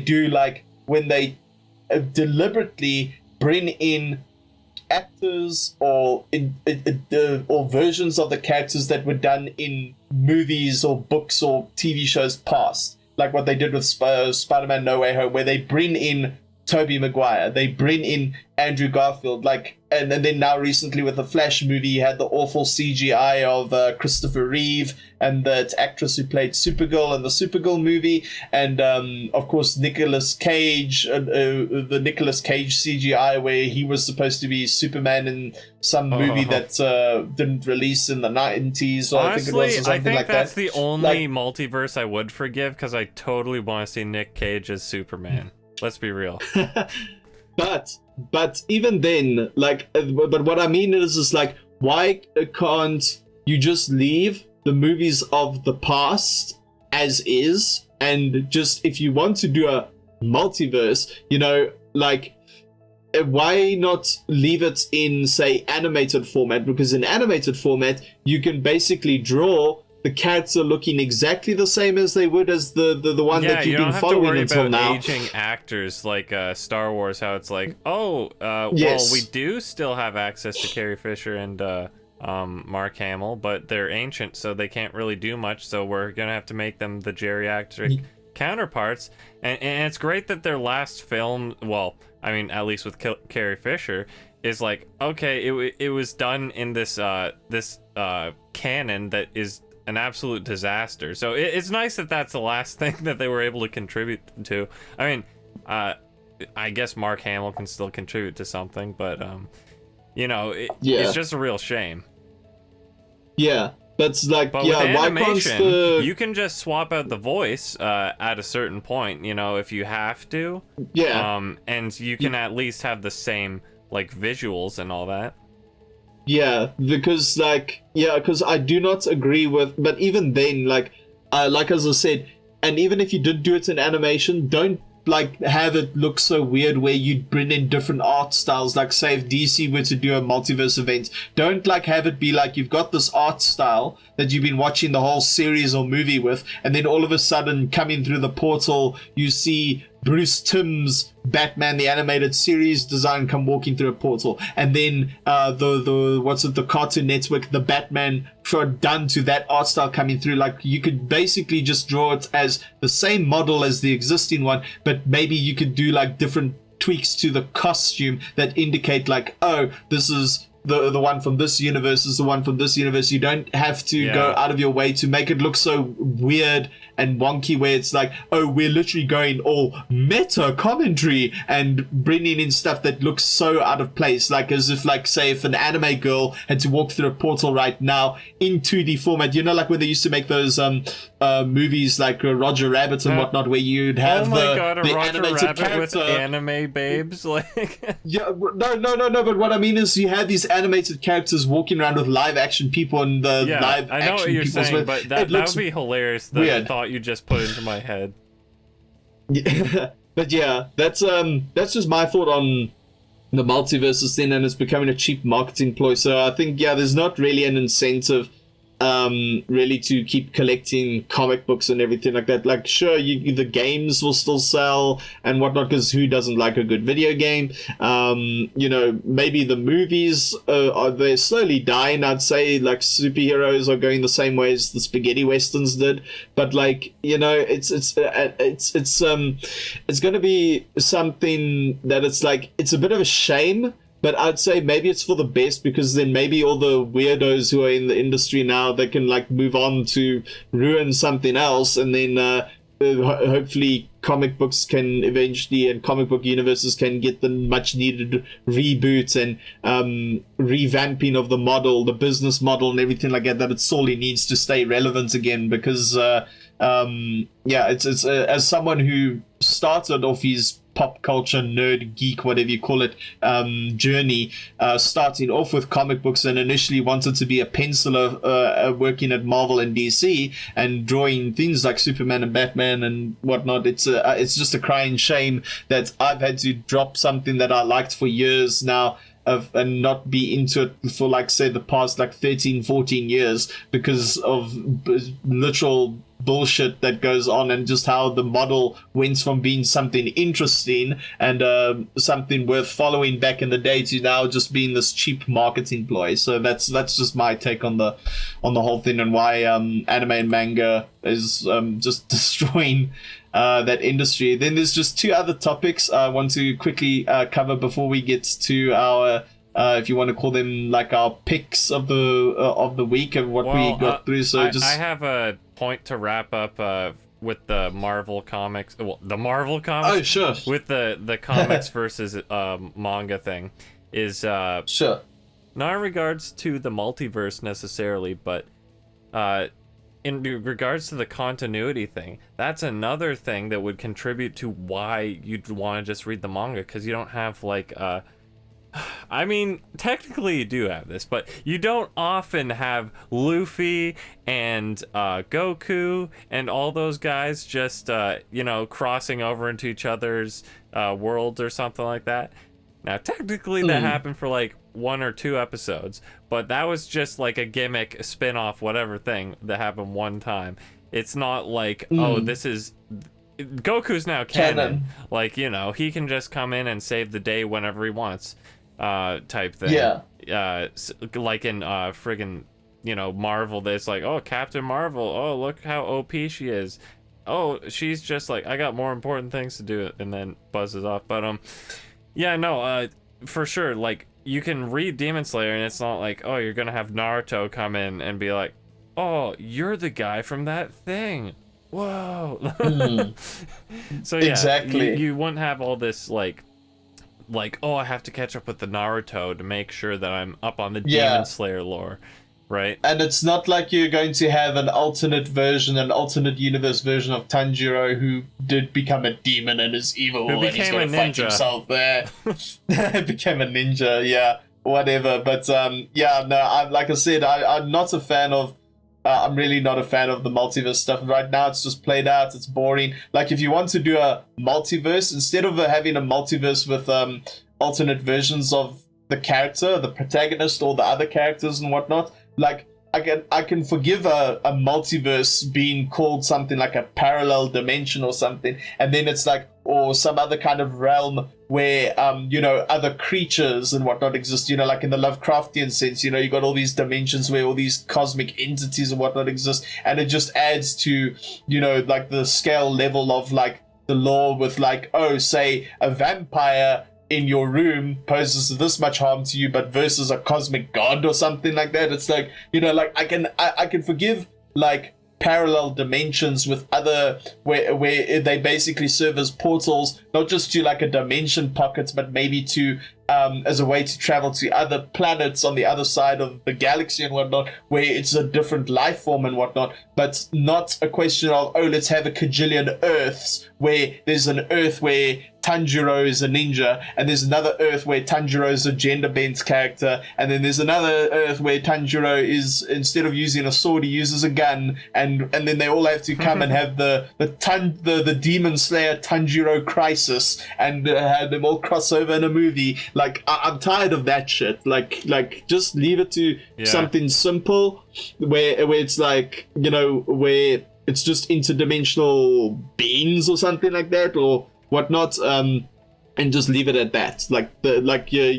Sometimes what some fantasy will do, where it will be I'm trying to think of a prime example of one, World of Warcraft will have your dimensions where the demons from the Burning Crusade and whatnot come from, or even if you had to take something out of exist in religious texts like the Bible. Like it'll be like hell is its own dimension. It's like, that's what I mean by like a parallel thing. It's like, yes, we as humans can't perceive it until it chooses to reveal itself to us. In the case of whatever story you're trying to tell with that event, using those characters like Lucifer or whoever. But like this nonsense of there's an alternate version of you that does this or did this, or it turns out like this and whatnot. I'm over that stuff. We don't need that. I don't need to read a cajillion stories of the same character, but just with a different skin.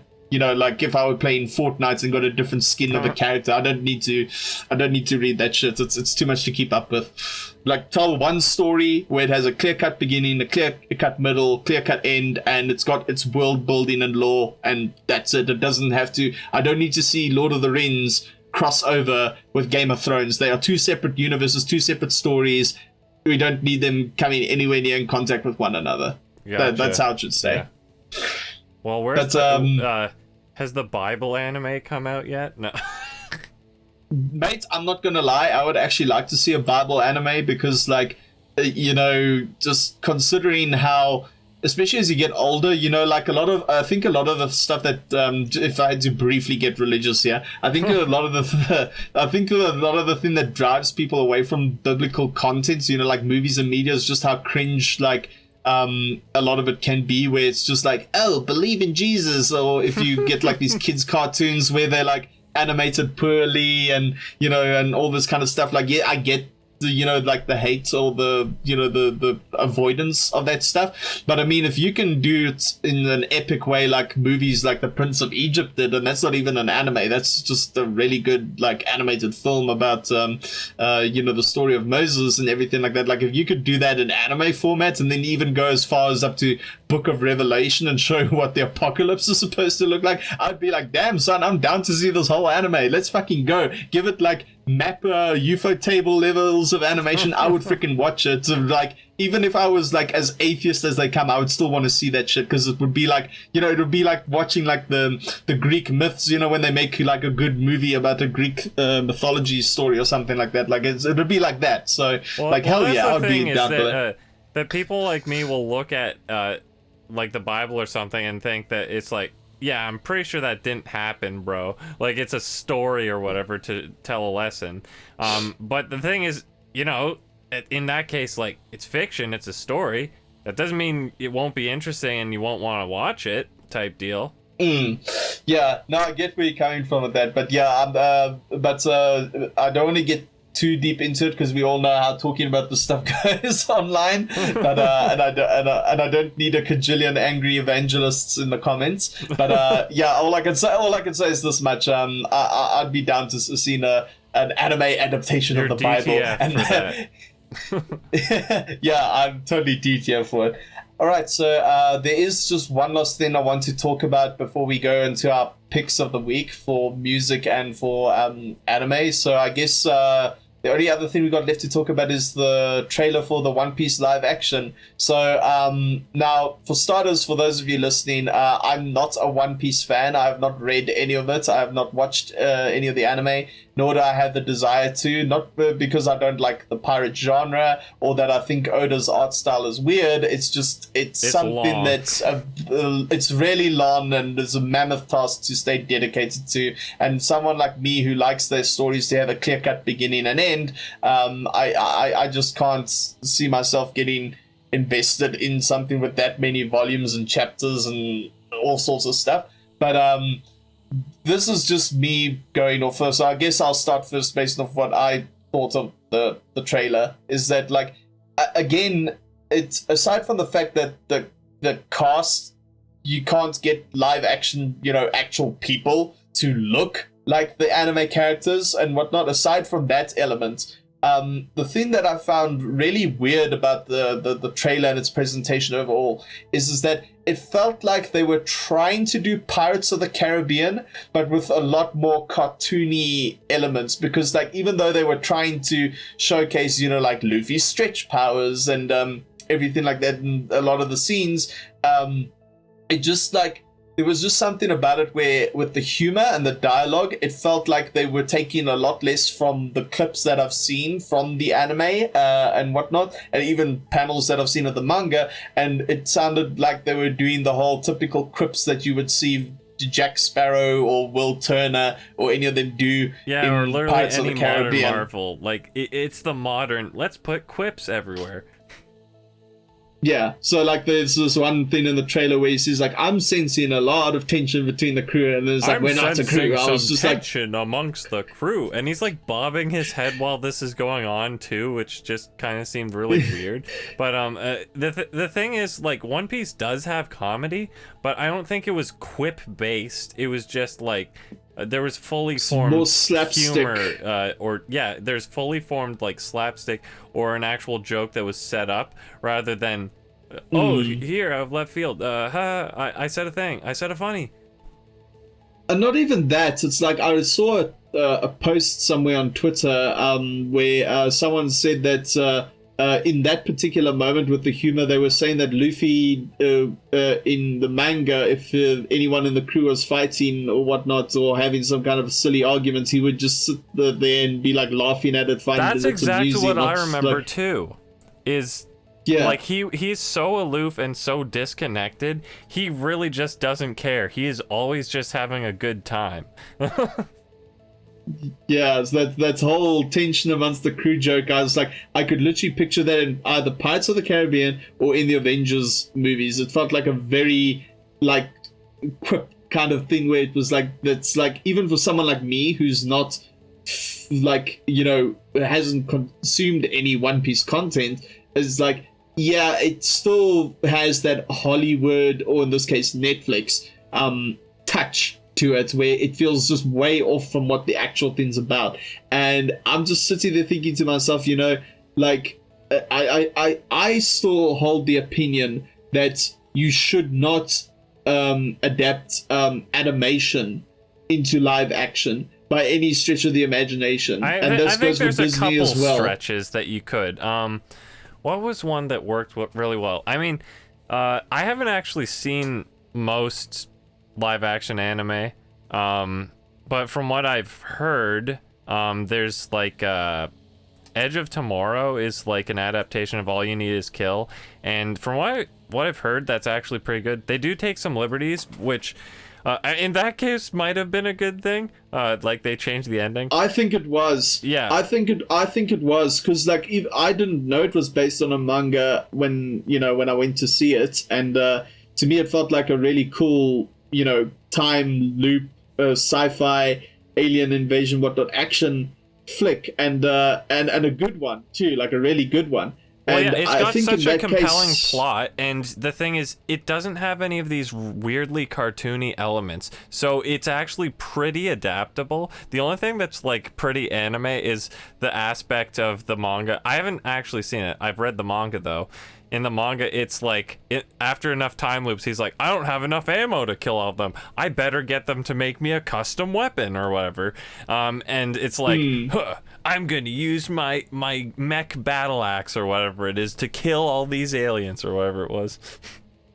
Yeah. So like in the case of Edge of Tomorrow, you know, I think it's just like, it's the fact that nobody really until later knew it was based on a manga or anything like that, and you could take the core premise of it and turn it into its quote unquote own original thing. Then it's like, yeah, okay, I guess I can see that working, and it did with Edge of Tomorrow. But what I mean in general is just like, let's say for example, if Disney wants to make a live action Beauty and the Beast, why do they have to make it like exactly like, well, not exactly, because of course they ruined it, but why do they have to take the stuff that they did, or what, you know, how it was presented in their animated version, and make a live action version? Like, why can't you just start it as a fresh slate? Because at the end of the day, Beauty and the Beast it's not something you can copyright or whatnot. It's a story that belongs to, you know, a European culture and is pretty much public domain. Anyone can make an adaptation of it, stage play or otherwise. Well, the problem when it comes to Disney is that everything is so saturated with these colorful things that it's like the moment you go to live action,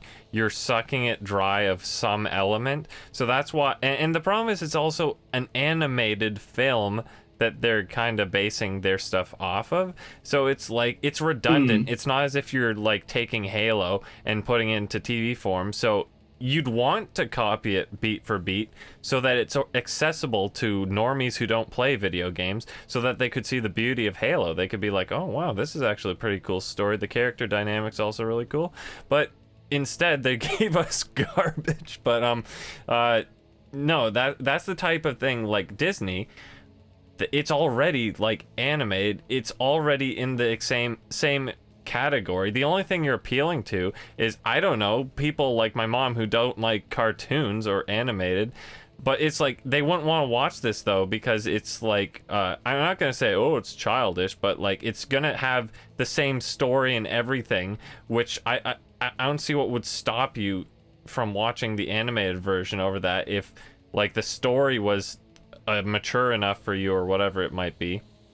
So yeah, not even just, but it's not even just that. I think personally, this is just an opinion I've held now for quite some time. I just think adapting something into live action, regardless of whether you're trying to appeal to people who don't like animation at all, don't like looking at animated stuff at all or whatnot, whatever your reason for doing it is, I just see it as and this could be a hot take for some of the people listening out there or whatnot, but like, I feel it's just a huge slap in the face to the medium of animation, because it's basically like these studios and even certain types of people who like will be like, yeah, this movie's the greatest thing ever, despite being a box office bomb. It's like, you know, the thing is like, these studios and everything that do this sort of stuff, they basically pushing you know, not necessarily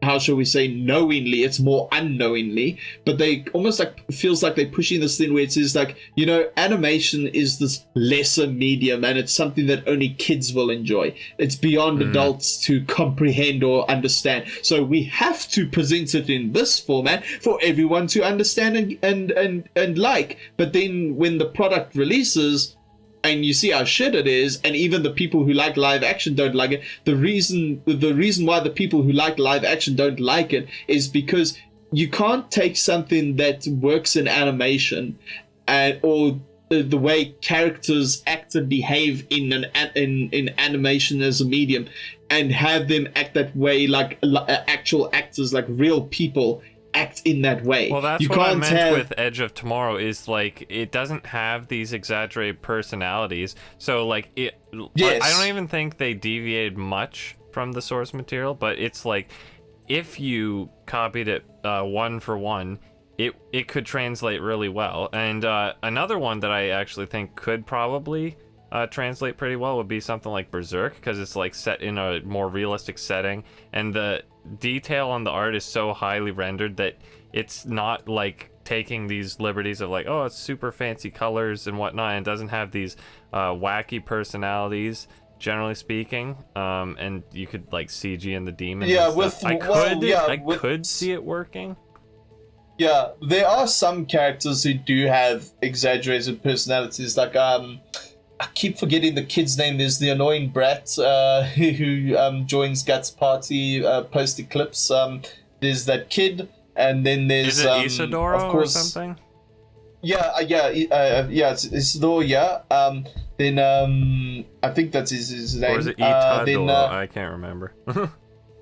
Yeah, I can't remember either, because I'm not gonna lie, he's not one of my favorite characters. He's just annoying. But like, you know, like, and even Puck sometimes in the manga, he can be like a fourth wall breaking kind of quippy character from time to time, not all the time, like, you know, like in Marvel aspects. But then again, like, he can Marvel do it from time is to time. Live action when they're doing their quips. Yeah, no. But But the thing is that, like, you know, despite one or two characters, yes, okay, sure, maybe Berserk could work in live action, but then again, there are also some fight scenes where it might not work, or you'd have to try and not have really shitty CGI to convince me that the scale of this battle is you know, like, I can feel it's real and happening, as opposed to what sometimes happens in these movies nowadays where Hollywood will cut corners, try and make a big event look like it's happening,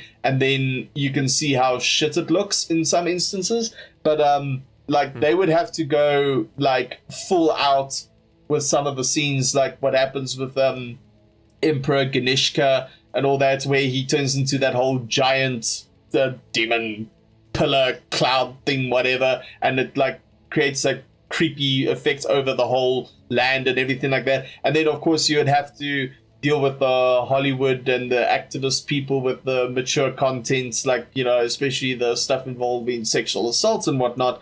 But you know, I'm just saying, in theory, it could happen. Like, you could adapt it in a way that works. But let's be clear. I think 99% of anime live actions, hell, I guess animated live actions are garbage. More specifically, anime, because when I see those coming out, I keep note of them, and I'm just like, these all look like garbage. I haven't actually seen most of these, which I know that sounds like, well, how would you know? But it's like, literally everyone who talks about any of them, like, at best, my friend Anime Collector will talk about specific things that it's like, oh, they shot this scene really well, or oh, this little specific thing was done well. It's like, that's great, but the rest of it's garbage.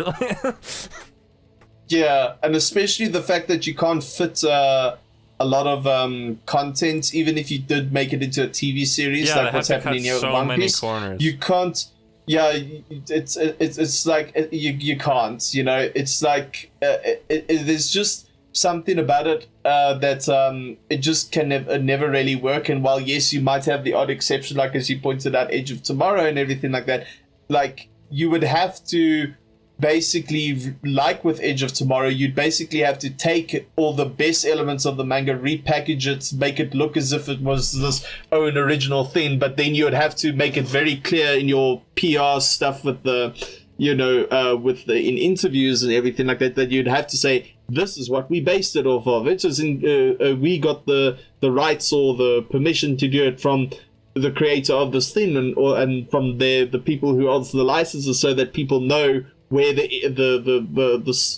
inspiration for it came from, as opposed to just being like, oh yeah, we just did it. You know, it's a very tricky thing to do. But and you said there, you sure there, I will concede that if there is a studio or a director out there who can put out a competently done or even well done adaptation of an anime or anything animated in general, then I will, like, you know, throw it in and just be like, yeah, okay, I can say it can be done. It just depends on who's doing it. But usually, as you quite rightly said, 99% of the time it's just a huge disappointment and a disaster. And yeah, I can only hope that you know, Hollywood will now start waking up and realizing that, hey, maybe you should actually get people who are actually passionate about the source material and hire like people who are fans of it and know how to work with it in charge of it, instead of just assigning it to someone because you think, oh, their name is going to bring in the people. You know, it's just like they need to stop doing that, and they need to start like listening to what fans, and that includes actors who are already in Hollywood who are fans of things. You have to listen to what they're saying, because like I feel sorry for actors like Henry Cavill who are clearly like really, you know, passionate huge about, like, fans Warhammer of the stuff. And The Witcher, and then it gets ruined. Like the Netflix Witcher series was so terrible and whatnot, and not because of him acting as Geralt. Like he nailed Geralt's personality.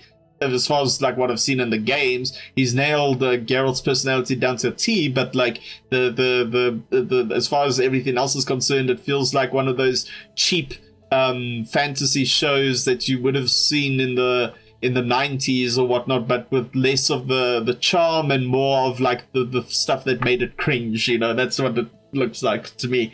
But yeah, that's just my thoughts on the whole live action thing. And I guess we could. That's just talking about, like, you're talking about the Hollywood side of things. Even Japan, like, the thing about Japanese film, from what I've seen, like with their live actions of anime, this isn't even limited to their anime adaptations. Their regular live actions do this too. They act with their eyes. Is it their eyes? Yeah, for some reason, like the West uses their mouths or whatever to emote, so that's why our emojis are mouth-based. But the Japanese use their eyes to emote, so that's why theirs are more eye-based. And in their acting, they also do the same thing, which is why their eyes are going all over the place, and they look like a literal anime character, which is like, oh, sure, in a way, it's like, yeah, you're playing it accurately, but it looks super cringe. So Yeah, it's like, but I think you lose either way, in my opinion.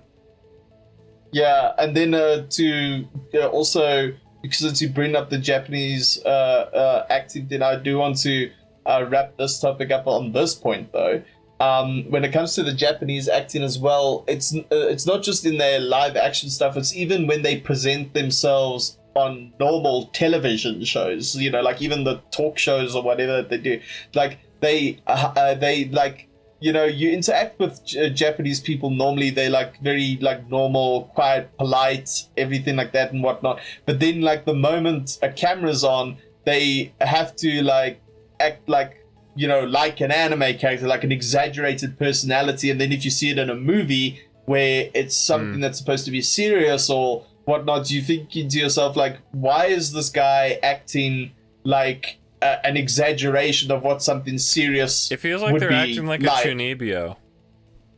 Yeah, pretty much. And like I said, look, I'm not one to tell another culture how to do their theater. Like if that's what it's rooted in and whatnot, like, you know, by all means, go ahead and do it. But there's also just something, and I'm not going to say Hollywood actors don't, Hollywood culture doesn't have a certain aspect of its thing that makes acting cringe either. Like it definitely does.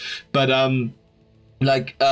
yeah, it's just I think acting at the end of the day is just a very difficult thing to do, but even more so when it comes to trying to translate it from something like animation where stuff is supposed to be exaggerated, because when you do something that's a drawing, whether it's Disney or anime, the whole thing an animator is supposed to do, aside from the motion of the character, like the body movements and stuff, is they're supposed to take basic human emotions and simplify that with the eyes and the mouth, and to give you an idea of what the character's feeling and going through and thinking and all that kind of stuff. And it's very difficult to take that hyper exaggeration and translate it well without looking off and almost, I guess you could say in some instances, nightmare fuel looking in live action, you know, and have people, like real people that you would see every day, or see in their, you know, in the case of Hollywood, see in the magazine covers and whatnot, see them start acting like, oh, I'm no longer acting like Ian McKellen now, I am acting like anime character. And it's like, oh, okay, I guess it's weird, but okay, you do you. And yeah, it's that's why I say when it comes to live action stuff, with animation, it like as you said, there are instances where it can be done, but no matter who's doing it, Hollywood or otherwise, I just think, me personally, I think until you can figure out a formula, just stop doing it. You can clearly tell people aren't liking it, so I think just stop doing it. They'll find a way to mess it up one way or another. Yeah. Oh gosh, well, I'm sure we're gonna have some angry live action enthusiasts in there, so like, oh, it's gonna be great or whatnot. I don't know if those exist, but so we'll have to wait and see. Regarding the One Piece thing, though, yeah, remember Cowboy Bebop, how Ed was revealed, and you know, it was super cringe and awful, no. But the problem was that they were actually kind of capturing the character accurately. But Ed is, like, in my opinion, an unadaptable character for live action, because she's way too cartoony. So like, oh, absolutely. So in One Piece's case, I feel like characters like Luffy and all that fall into that category of like unadaptable in a way. I mean, to be fair, I could see that dude doing a pretty decent job at capturing Luffy's spirit if he was like excited all the time. Just like he could tone it back. But like we were saying, it's like he was doing this quippy thing, like being concerned and having more dynamic emotions.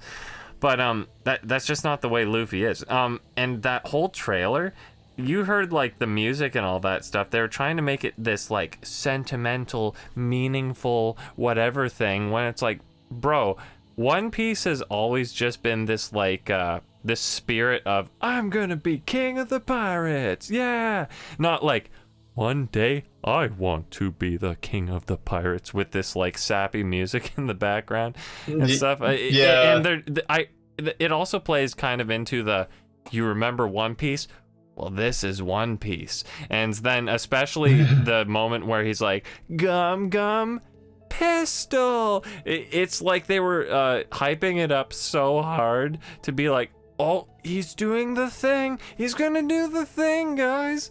And then, yeah, especially that I'm sensing tension amongst the crew. But like all the other characters are also quite off. And there's also Nami fighting, which she doesn't do till way later after she's like goes up to Usopp and she's like, I'd like to like fight and stuff.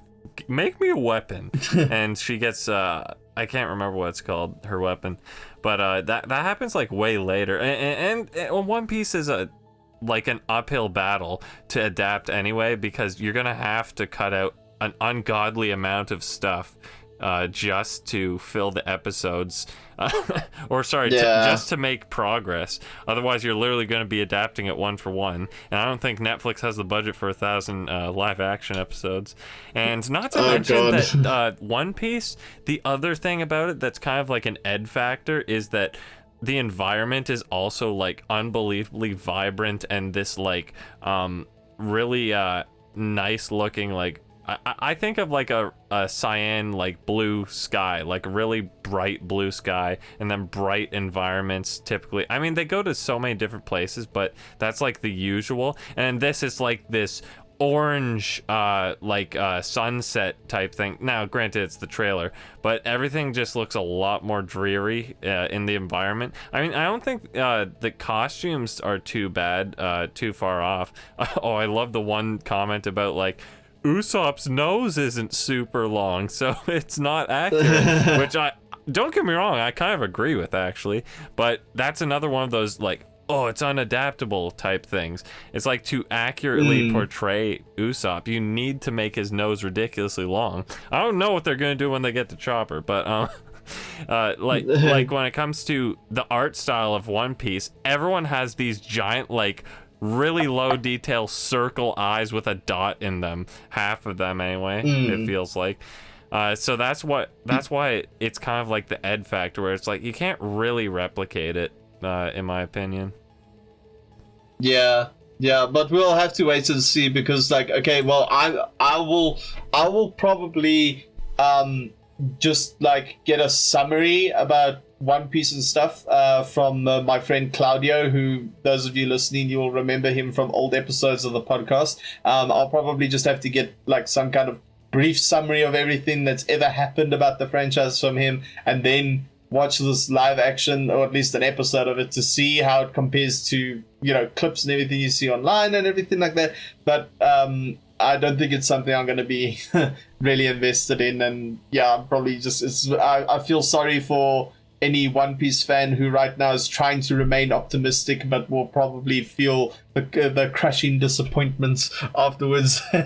So yeah, my heart goes out to all the One Piece fans. That's the other thing, is that I don't think I mentioned it yet, but it's like the whole, everyone looks at One Piece and the trailer and they're like, oh, it's looking pretty good. I don't know what you're saying, because it doesn't look so horrifically bad that it's something like Dragon Ball Evolution levels of different, or it's not like, oh, they changed Faye Valentine's outfit level of different. They're like, oh, the outfits look like on point.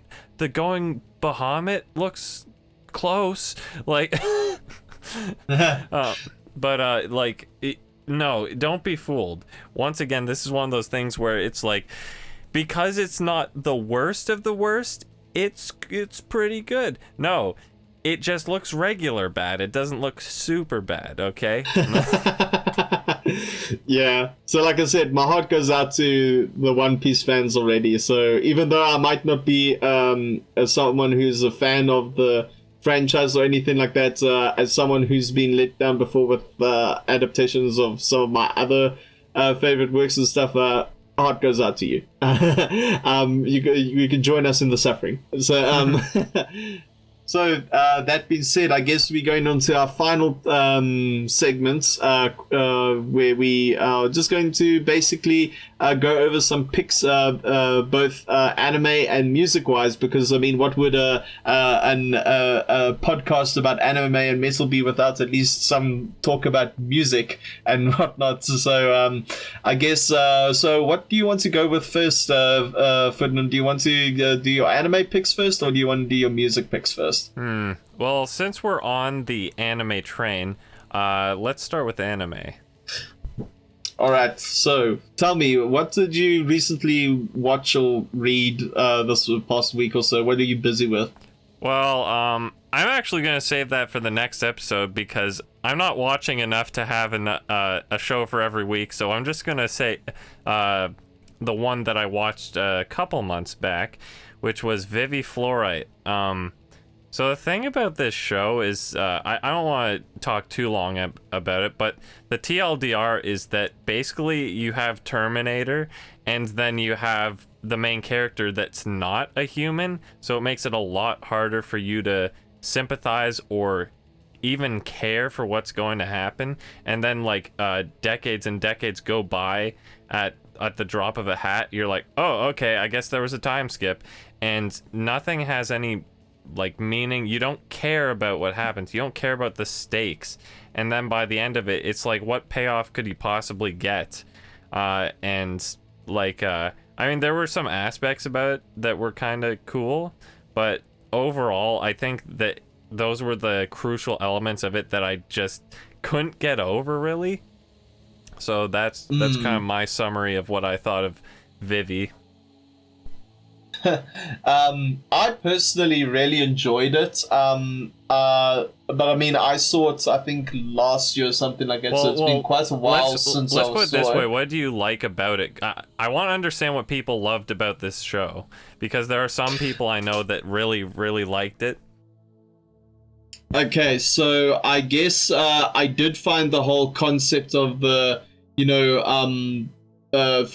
spoilers for anyone listening to this. So, like, I do find the concept of, even though it's been done before, of sending, if you want to call it, information to the past to try and change the future or alternate the timeline or whatnot. Like, of course, that will always be an interesting facet of storytelling depending on how you execute it. And while I will admit that Vivi doesn't do it as well as certain others, like like as you say, like maybe something like the original Terminator movies, or if not Terminator in the Hollywood sense, so like if we had to compare to its anime peers, like, because I'm not sure if you're aware of this, but Vivi was written by the guy who did ReZero. Yeah, so I mean, compared to his work with ReZero, or if it's anything like, say, Summertime Render, Higurashi, hold up, so I just remembered, or Steins Gate. Dude can't get away from this time travel-y thing. He keeps making them. But with Vivi, I really do feel like they should have started at episode, like, was it 10 or 9? For kind of spoilery reasons.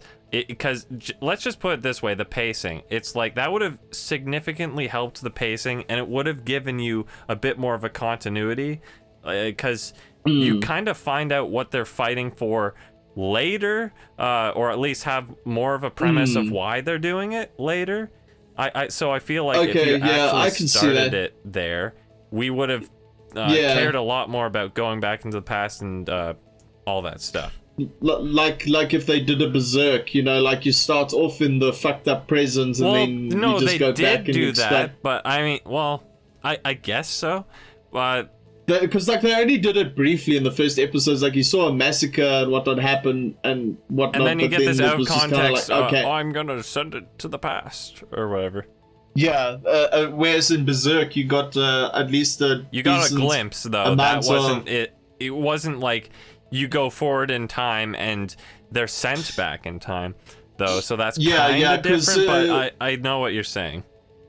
Yeah, because I know, of course, in the Berserk anime, the future, present, whatever, is only one episode, and that's the first episode. Mm-hmm. But in terms of the manga, you like the if you want to call it the very first arc, the Golden Age arc, that doesn't start until like the end of volume 4 and then properly starts in volume 5. You still get like 3 whole volumes of story where you get 3 whole volumes of story where you are introduced to this, like, what the fuck is this world, before you get taken back to the good old days. The good old days, and then of course it just carries on with it and builds upon it from there. So I guess I can see your points where maybe they should have done that, but overall, like, I mean, I know we have this discussion a lot where it's like, you know, maybe some people will hop to the pretty animation and the cool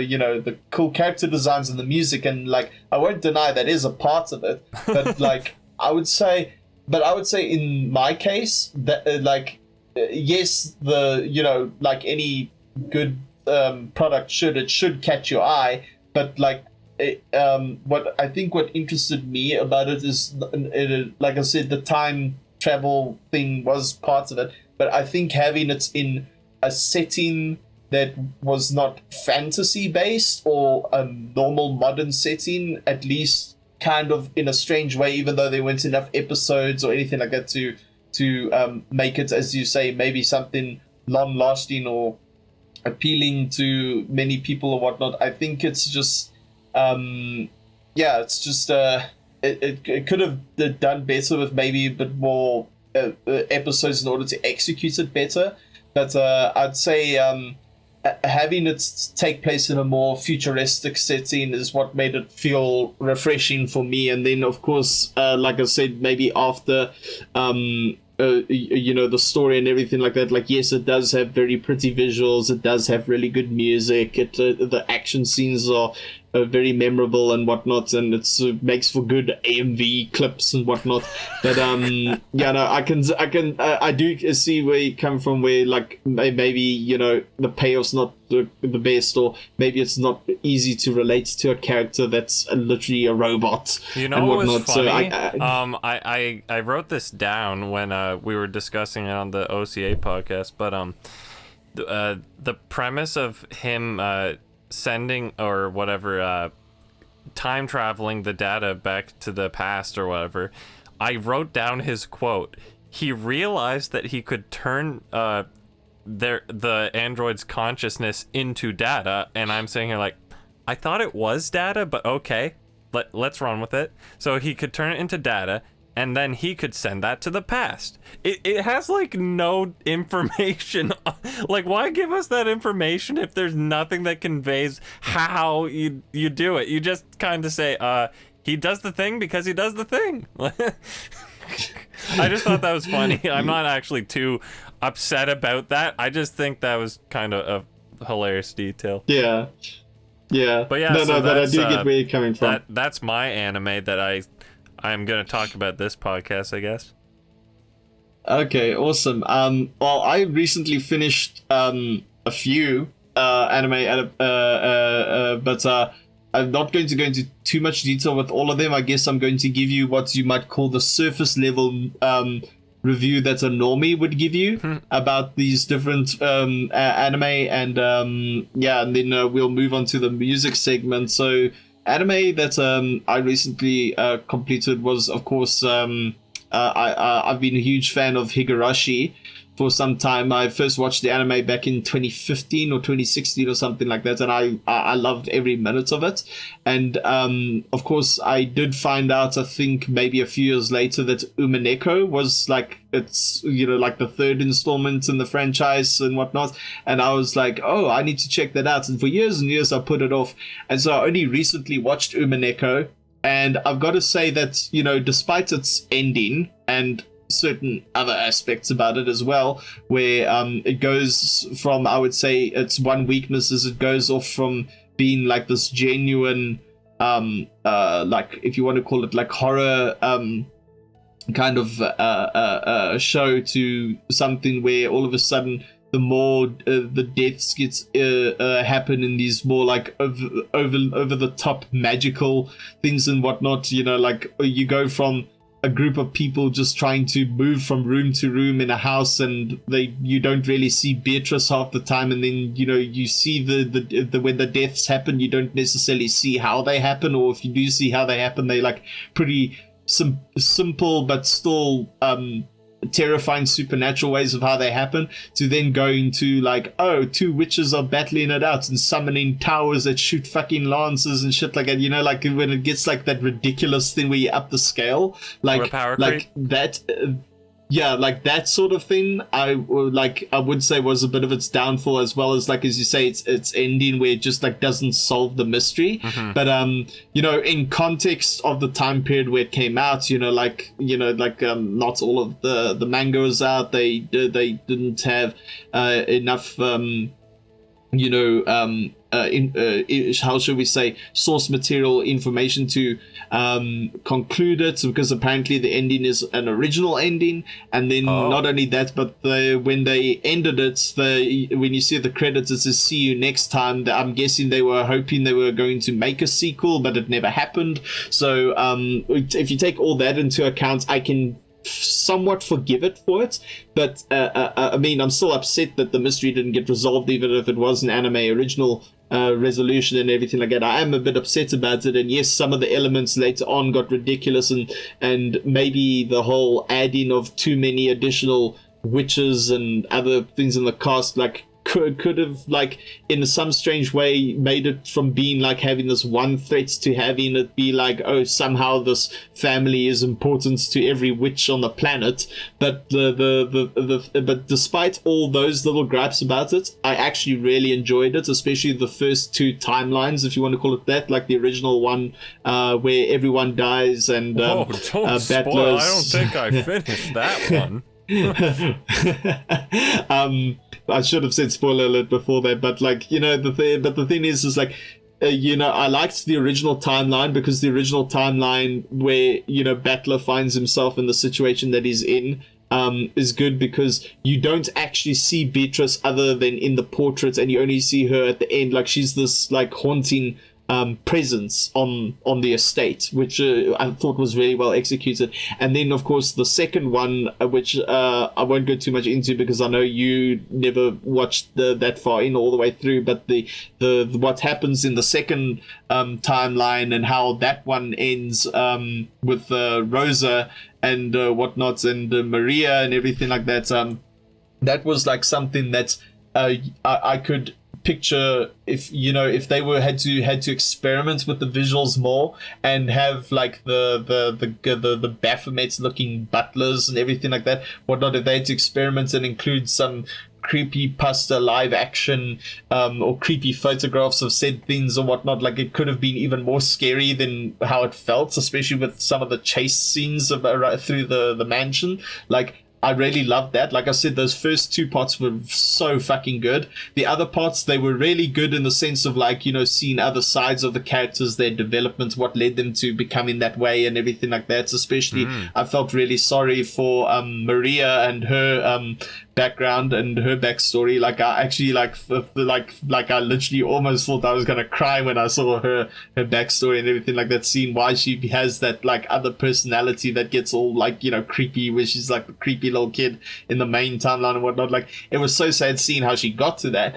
But like, you know, just as I said, in general, It was pretty good. I actually enjoyed the anime. I don't think it deserves the bad rating it got. I mean, if anything, I'd say it's a good gateway into getting you interested into playing the original visual novel, which I most certainly am now. Just gotta wait for that. A lot of anime are promotion for reading the manga and all that stuff. Yeah. So it did its job.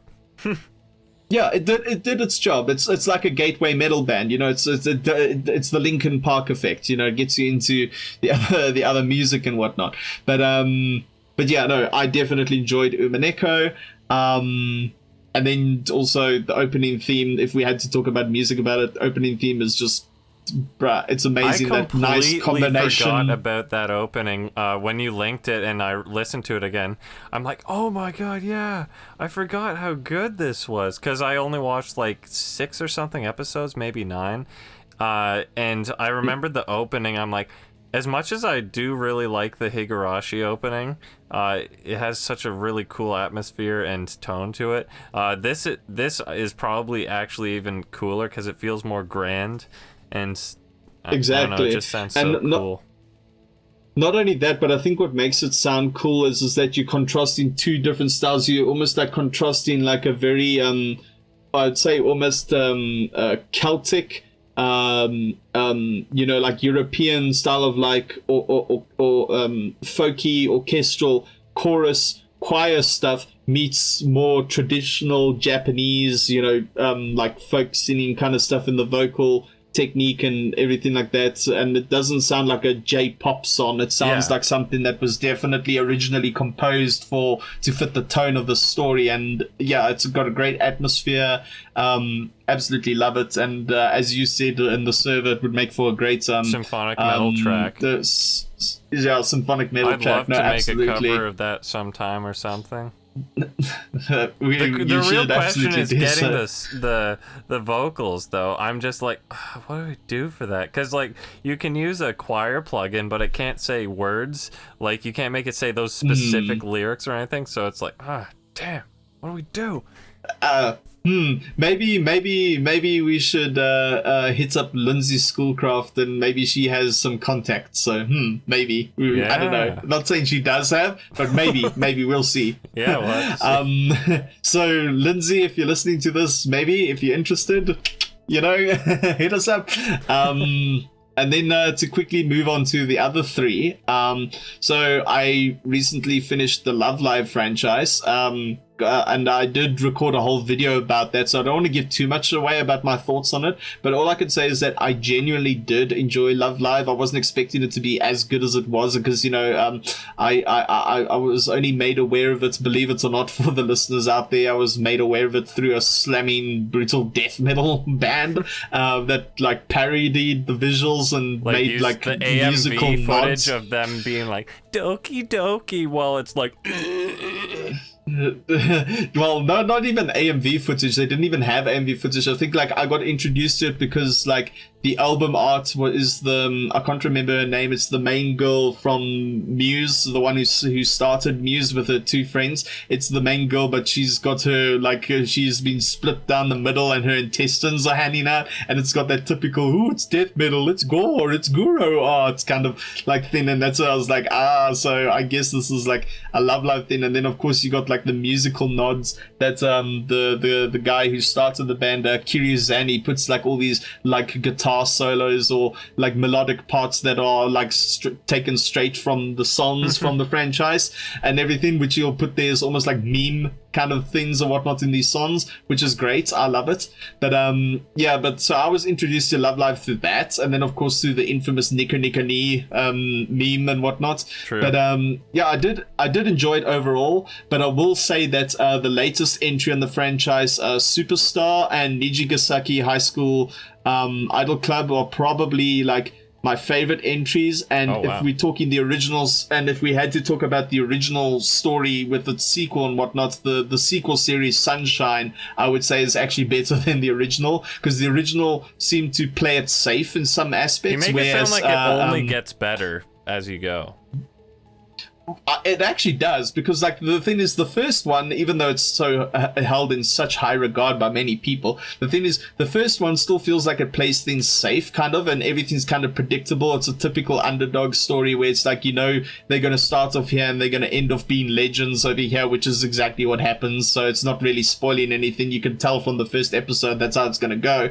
But like then you get to Sunshine, and like I say, I'm going to explain it better in depth in my video, but like Sunshine basically throws you all these curveballs where you think like, oh, it's going to go just like before, like, yes, they're going to make it to the finals, they're going to make it to the, and then it just like suddenly it will be like, no, they didn't, they got like no votes, or it's like, oh, well, what about this thing? Like, this dramatic event happens. It came totally out of left field. Not like it wasn't being foreshadowed, and it was like, just thrown in there for whatever. Like, it would be foreshadowed, but like, it wouldn't play out with the whole typical like, oh, don't worry, we're friends, we'll work through it. It will like literally have like some proper drama in there. And of course I just preferred Aqua's music over Muse's music. Like Muse's music was like pretty safe J-pop, whereas like Aqua's stuff was like very bright, vibrant, with these bombastic and epic choruses and whatnot. And I just preferred the characters in Sunshine. And also I must admit, Saint Snow as a rival group were far better than Arise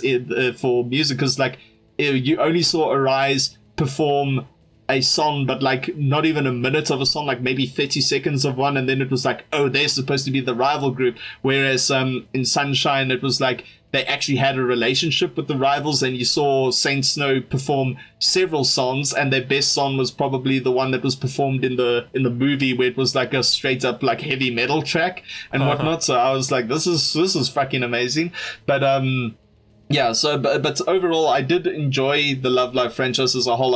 I actually was not expecting it to be good. I was expecting it to be like, maybe be average with, a lot of like, yes, haha, oh, it's supposed to be cutesy kind of thing or whatnot. And don't get me wrong, it can be cheesy and it has a lot of these cutesy moments, but when it wants to get serious, it can actually do it well. And also the music overall, except for season 1's music, like the music overall just gets better and better with each season, especially as they start bringing in more genres, everything from like metal to synth pop to electro and all these things. And I'm just like, fuck yeah, bring on the music. I love it. And the animation gets better too. You don't have the janky CGI from season 1. It just gets better and better each time. So right. Yeah, that's Love Live. Also watched Maria the Virgin Witch. Like, it was a pretty interesting anime, pretty interesting story. But I will say that I've seen that one. I will say I do kind of get bored of stories where it's always like, oh, the church bad and whatnot. I mean, I need to see stories where it's, along the lines of like Kingdom of Heaven or something like that, where it's like, where there's a bit more nuance to that, where everyone's maybe bad or has some dirt or whatnot like that. I much prefer something like that. But that element aside, what I really liked about Maria the Virgin Witch, aside from its characters, is I liked the attention to detail when it came to the combat and the battle scenes, like the use of weapons and military tactics were very historically accurate to how people actually fought with weapons in medieval times. It wasn't like this, this typical like, oh, the sword sliced through the armor and whatnot, like you'll see in like Hollywood movies sometimes or whatnot. Like this was like proper, like how you would use the sword, how would you would use the lance or whatnot, and how the archers would shoot. And there's even a cool scene, I think it's in the early episodes, where like you'd have the English when they go fighting against the French. You see like they start shooting the arrows and stuff, and then when the French can't advance any further, the guy on the horse does the English taunt at the French army, where he flips his two fingers, which was, you could say, is the early equivalent of the zapper, giving the middle finger to people. So basically the reason why the English would do that is because what the French used to do is they would, whenever they captured English soldiers, especially the archers, they would cut off those two fingers for pulling the string back so that they could no longer shoot with a bow. So it would basically like almost be taking away,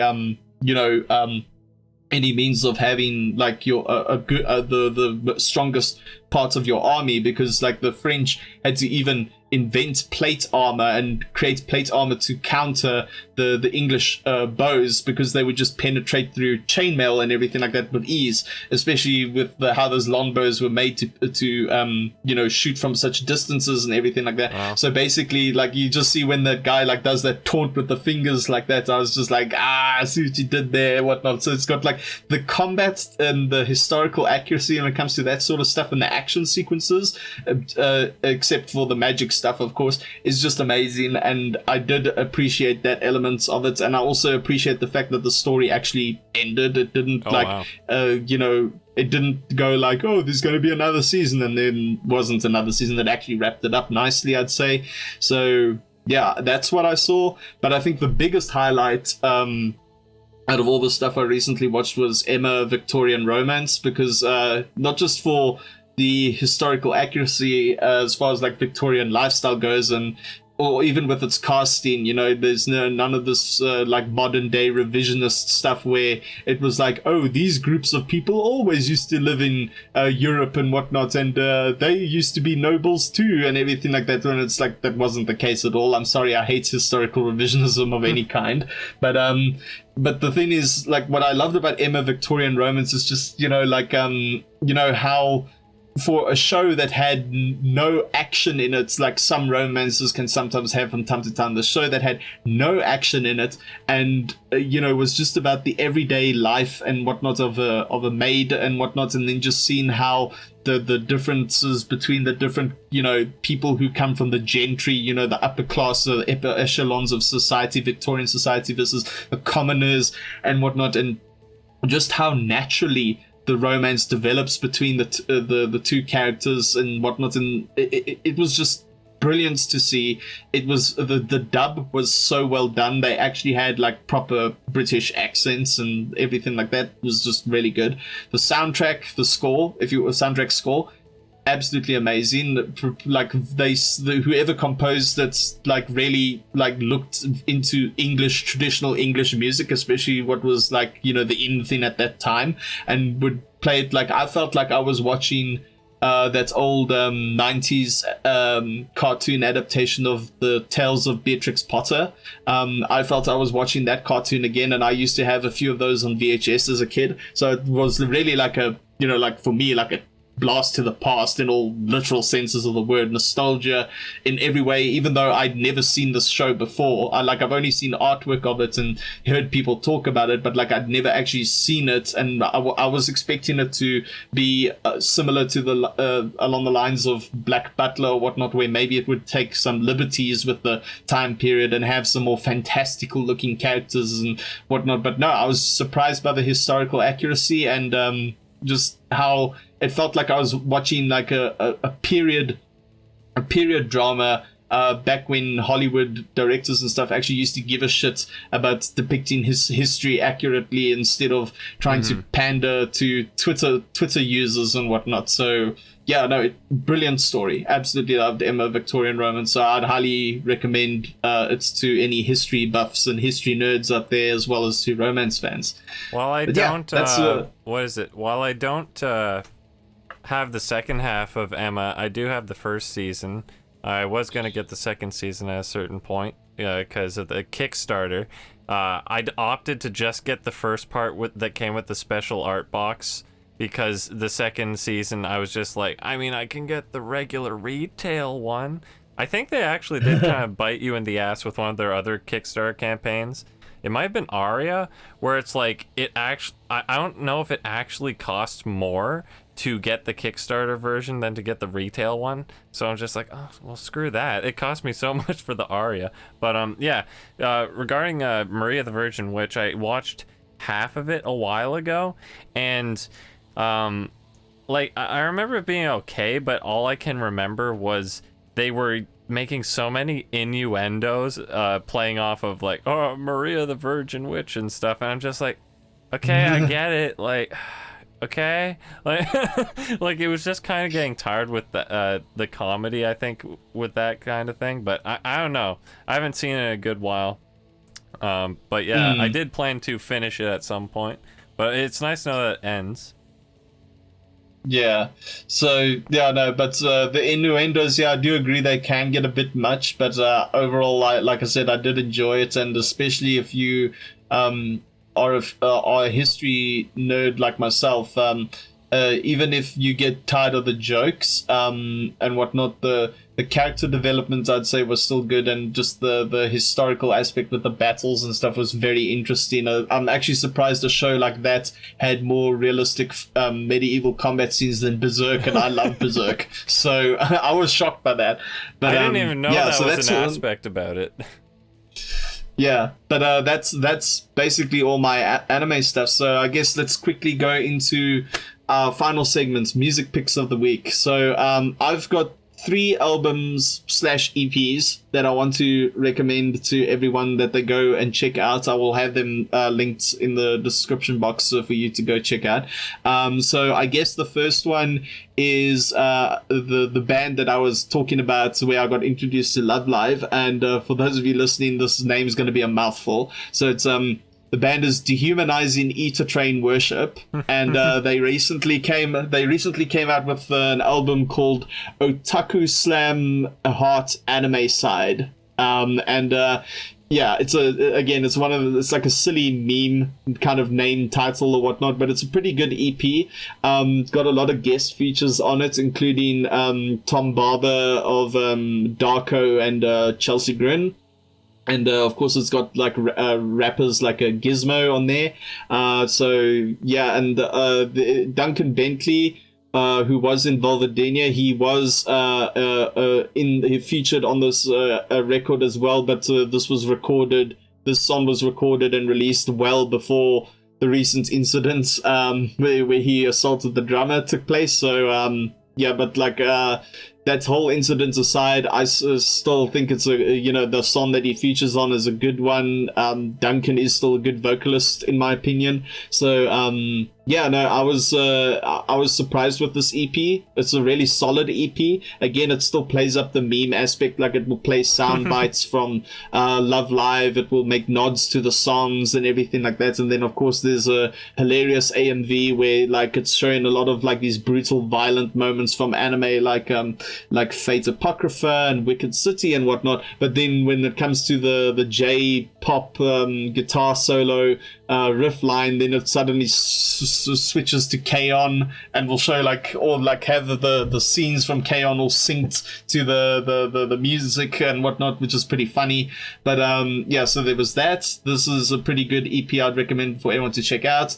Then of course my good friend Andrew Gonzalez over on Facebook, he is the brains behind Yandere Chainsaw Regurgitation Factory, and he and his I think he's grown the project from being just him. I think, if I'm not mistaken, he recruited the vocalist of another anime slam project called Uwu to be like the main vocalist now in the project, so that he can do backing and he can focus on the instrumentals and stuff. But they released a new album today, or EP should I say, A Cruel Invitation.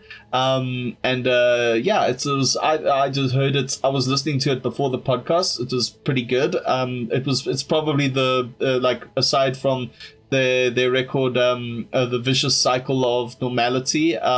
Aside from that one, I'd say this is probably their best produced one, the best mixed one, at least for that slamming genre, which has already got like an odd mixing style to begin with. But this one's got a pretty good one, pretty heavy, pretty brutal. It's got a lot of meme moments in it, like samples from anime. Especially I can recognize a lot of sound bites from Higurashi and then whatnot. And then of course there's originally voice acted lines from the mascot character for the band, Chainsaw Chan, who funnily enough looks like Sonozaki Shion Mion from Higurashi, but with a chainsaw. So yeah, that's pretty cool. So if you want to check that out, go and check out the new EP. And then we got a Human Instrumentality Project, a band from China who are themed around Neon Genesis Evangelion. They released an album, I think about a month ago, called LCLC. And then, yeah, just as the name implies, it's about Evangelion, and they fall under the blackened deathcore, symphonic deathcore, maybe with a bit of tech death elements kind of stuff. So, and I think they're pretty good. I don't know what you guys might think, so check them out. And then I guess to finally wrap my list of stuff up, the singles that I want to highlight today would be Crystal Lake have finally returned with their new vocalist, who is the former vocalist of The Last 10 Seconds of Life. I cannot remember his name. Wait, what? But they dropped a track. Yeah, and they dropped a track called Rebirth. Yeah, it was a pretty dope track. Look, I won't lie.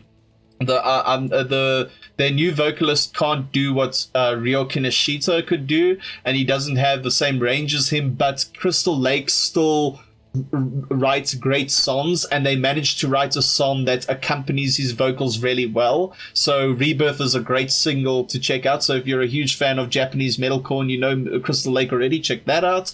Our boys in Germany, Electric Callboy, did a cover of Cascada's Every Time We Touch, so taking us back to 2005 with the EDM stuff, and it was a pretty good cover. It was really good.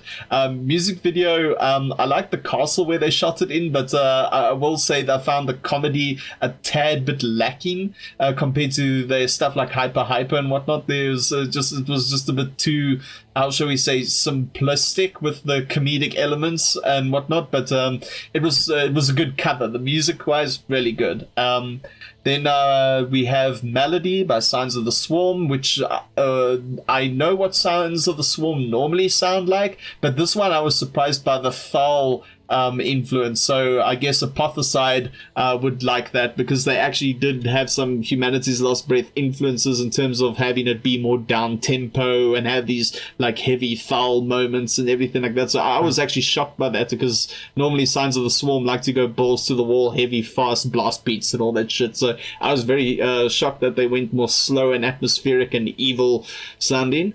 And then of course, a throwback to the past, we got Believe Again by Saint Snow, because I got to plug a Love Live song in here somewhere. This is the song that was like a very much a heavy metal song, albeit with like a more leaning more to the hard rock side. So yeah, Believe Again by Saint Snow, that's a really good track. I'm sure everyone and their grandmas heard it already, but yeah, it's I'll just say Blast from the Past, really good track.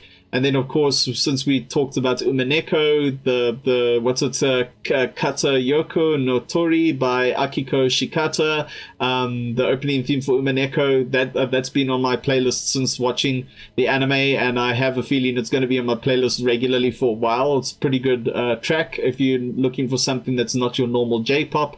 And then finally, I want to shout out my boy Apothecide, who dropped a track on his Bandcamp called the track is called Onerous, I believe that's how you say it, and once again he delivers on the heavy industrial, cinematic, Humanity's Last Breath, foul influence kind of stuff, just very sludgy and doomy and heavy kind of stuff, and it's just absolutely incredible. You should check that single out and support his work. And like I said in the intro to the podcast, he did the logo for my channel and the intro music, so you should definitely check out his work. And yeah, that concludes my music picks. So what have you got for me today, Ferdinand? Well, I'm going to start where you left off, because he actually released 2 singles. He released Revenant as well, don't forget. I think both of these singles have a period at the end of the title. I don't know why, but you know, that seems to be his theme. But yeah, do you think I mean, I assume he'd be okay with it. Like, why don't we just play a couple clips of those 2 singles, like really briefly, to give people a sample?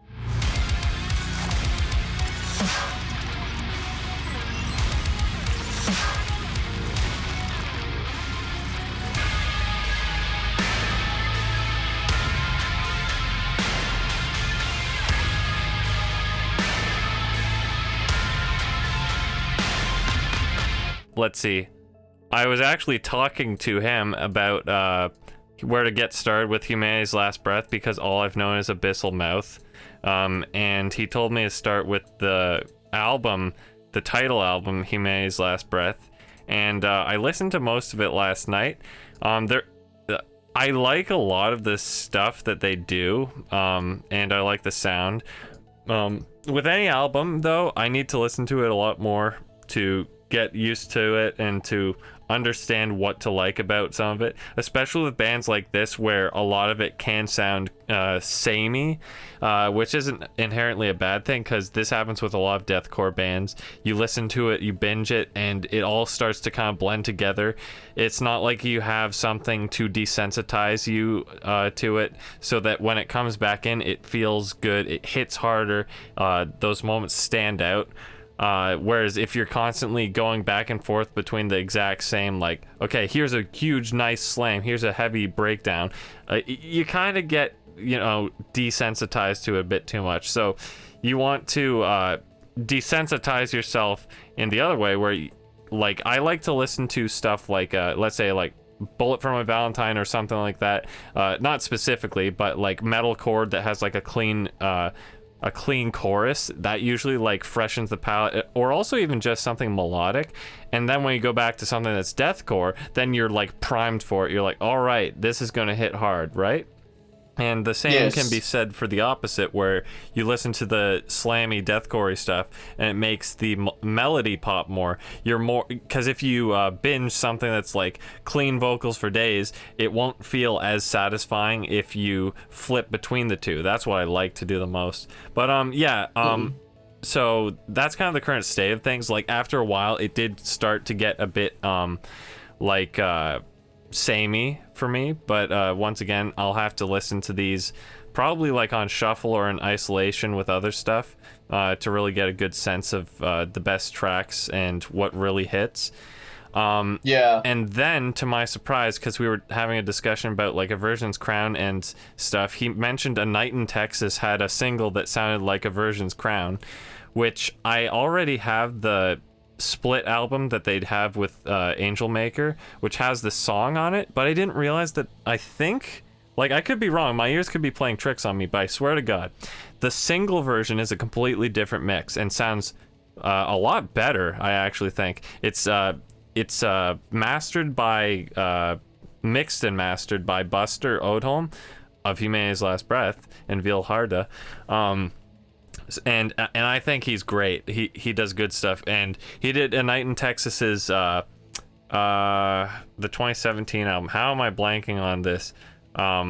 Whichever album that was, and I think he did a fantastic job on that too. So the Rotten King, that's the single, and it sounds so good. The single version. So I've had that as my recent listen, because before I was just kind of indifferent, because for some reason the mixing on the split version of that sounds like really, it doesn't sound as big or impactful.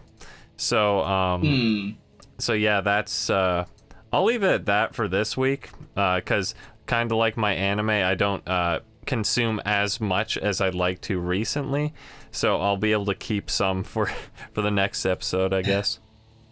No, that's all good. But to your point with Humanity's Last Breath, I think also the thing I would say about the band that is a problem with them, but is also their greatest strength, is that being as experimental as they are, you kind of have to be in a certain mood for them. And also as being as experimental as they are with like what they're doing with deathcore and with gent as a whole. It's something that's not easy to get into on the first go. Like, I remember when Apothecide introduced me to them for the first time.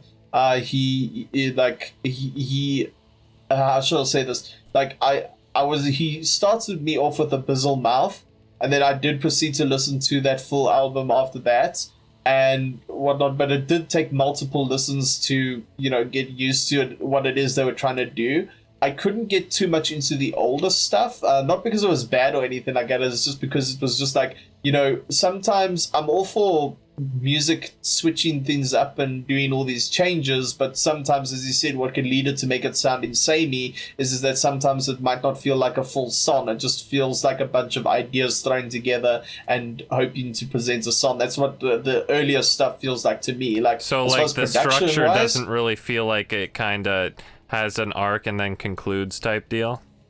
Yeah, like it doesn't have a natural progression. Like it feels like it's just experimenting, which is fine, and I think all that experimentation, in my opinion, definitely built up to Abyssal, the Abyssal album, and then their follow-up album. I think it was Valda. I think that was the album that came out in 2020. I believe it was. That because the Valda as an album, by then I'd gotten used to what they do, and not only that, but they'd also improved on some of their song structure elements and everything like that. And that album, I can safely say, is a masterpiece. Like, I listen to that album regularly. Wow. I don't even have to wait to be in a mood for it, because there are tons of tracks on there like Tide and what was it, Earthless and whatnot, that feel like they're having a logical progression and an arc, if you will, to them and whatnot, while still being very experimental and bringing this dark atmosphere. And of course, they've by now, Buster has found the perfect sound for the band as a whole. And and again, his production style is really, really good. So yeah, no, when it comes to Humanity's Last Breath, like I said, it took me a while to properly get into them. But by the time Valda came around, I was sold on them, and that's why when they dropped that last single that they did a month or so ago, can't remember the name of it now, but where it had a lot more groove to it, like they were adding some groove metal elements, but slowed down and down tempoed a bit to it and whatnot. I was like, yeah, this is incredible what they're doing here. They don't sound like any of the other deathcore bands out there and whatnot. And to think they come from Sweden, because when people think deathcore, a lot of the deathcore bands out there either come from America or the UK. You rarely hear of ones from other European countries, because European metal culture is like all about the things like the speed metal, the power metal, the death metal, the black metal, and melodic all your traditional melodic death metal, your traditional metal genres. It's a very you don't think of new stuff like metalcore and deathcore really coming from those countries. That's true. You don't think of core as much. Yeah, core seems to be more of a modern a modern suburban kind of thing, people walking around in with beanies and windbreakers and you know what I mean. It's like it's almost like it feels like the American suburban kid kind of city kid genre kid. No, it doesn't feel like something that would come from a place where, a lot of the architecture's all Gothic things and medieval still in some places like in Eastern Europe or whatnot. This feels like something that's very modern, and that's why I think that's why maybe it's surprising to hear it coming from Sweden of all places.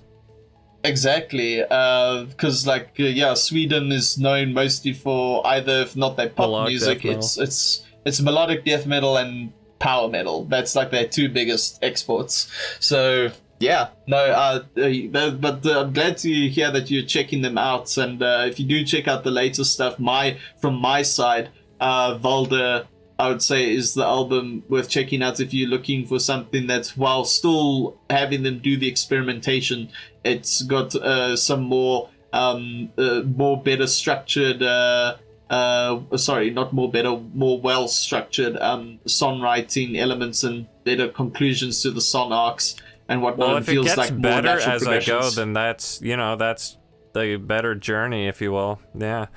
Something I did notice that was, I'm not gonna say, oh, it's a red flag, but so I'm familiar with Vildharta. I've listened to some of their songs, but there's that one main one that was on Nail the Mix, but I thought that was actually a really cool song, the way they did it. They have these, I don't want to call it leads, but they have these higher notes that they really tastefully implement. And then the thing I noticed with the Humanity's Last Breath, like self-titled whatever album, is it sounded like they were using the exact same key, like that exact same like range of notes. They used that exact same. I can't remember what it would be, but the thing I'm getting at is that when you use the exact same key, and especially if you use the exact same scale with it, you run into a lot of sameness when you're writing, and I'm speaking as someone who writes music as well. So it's like I don't like to personally when I'm writing, I don't like to get caught up in my own like loop of things that I typically write or play.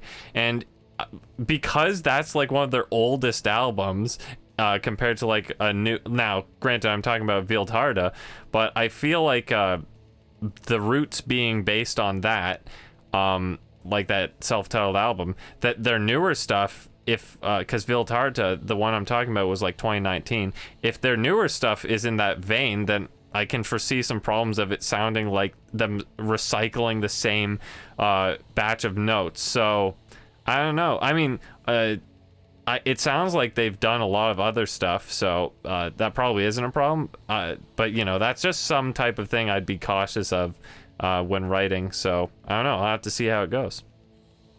Okay. Yeah, no, completely understand.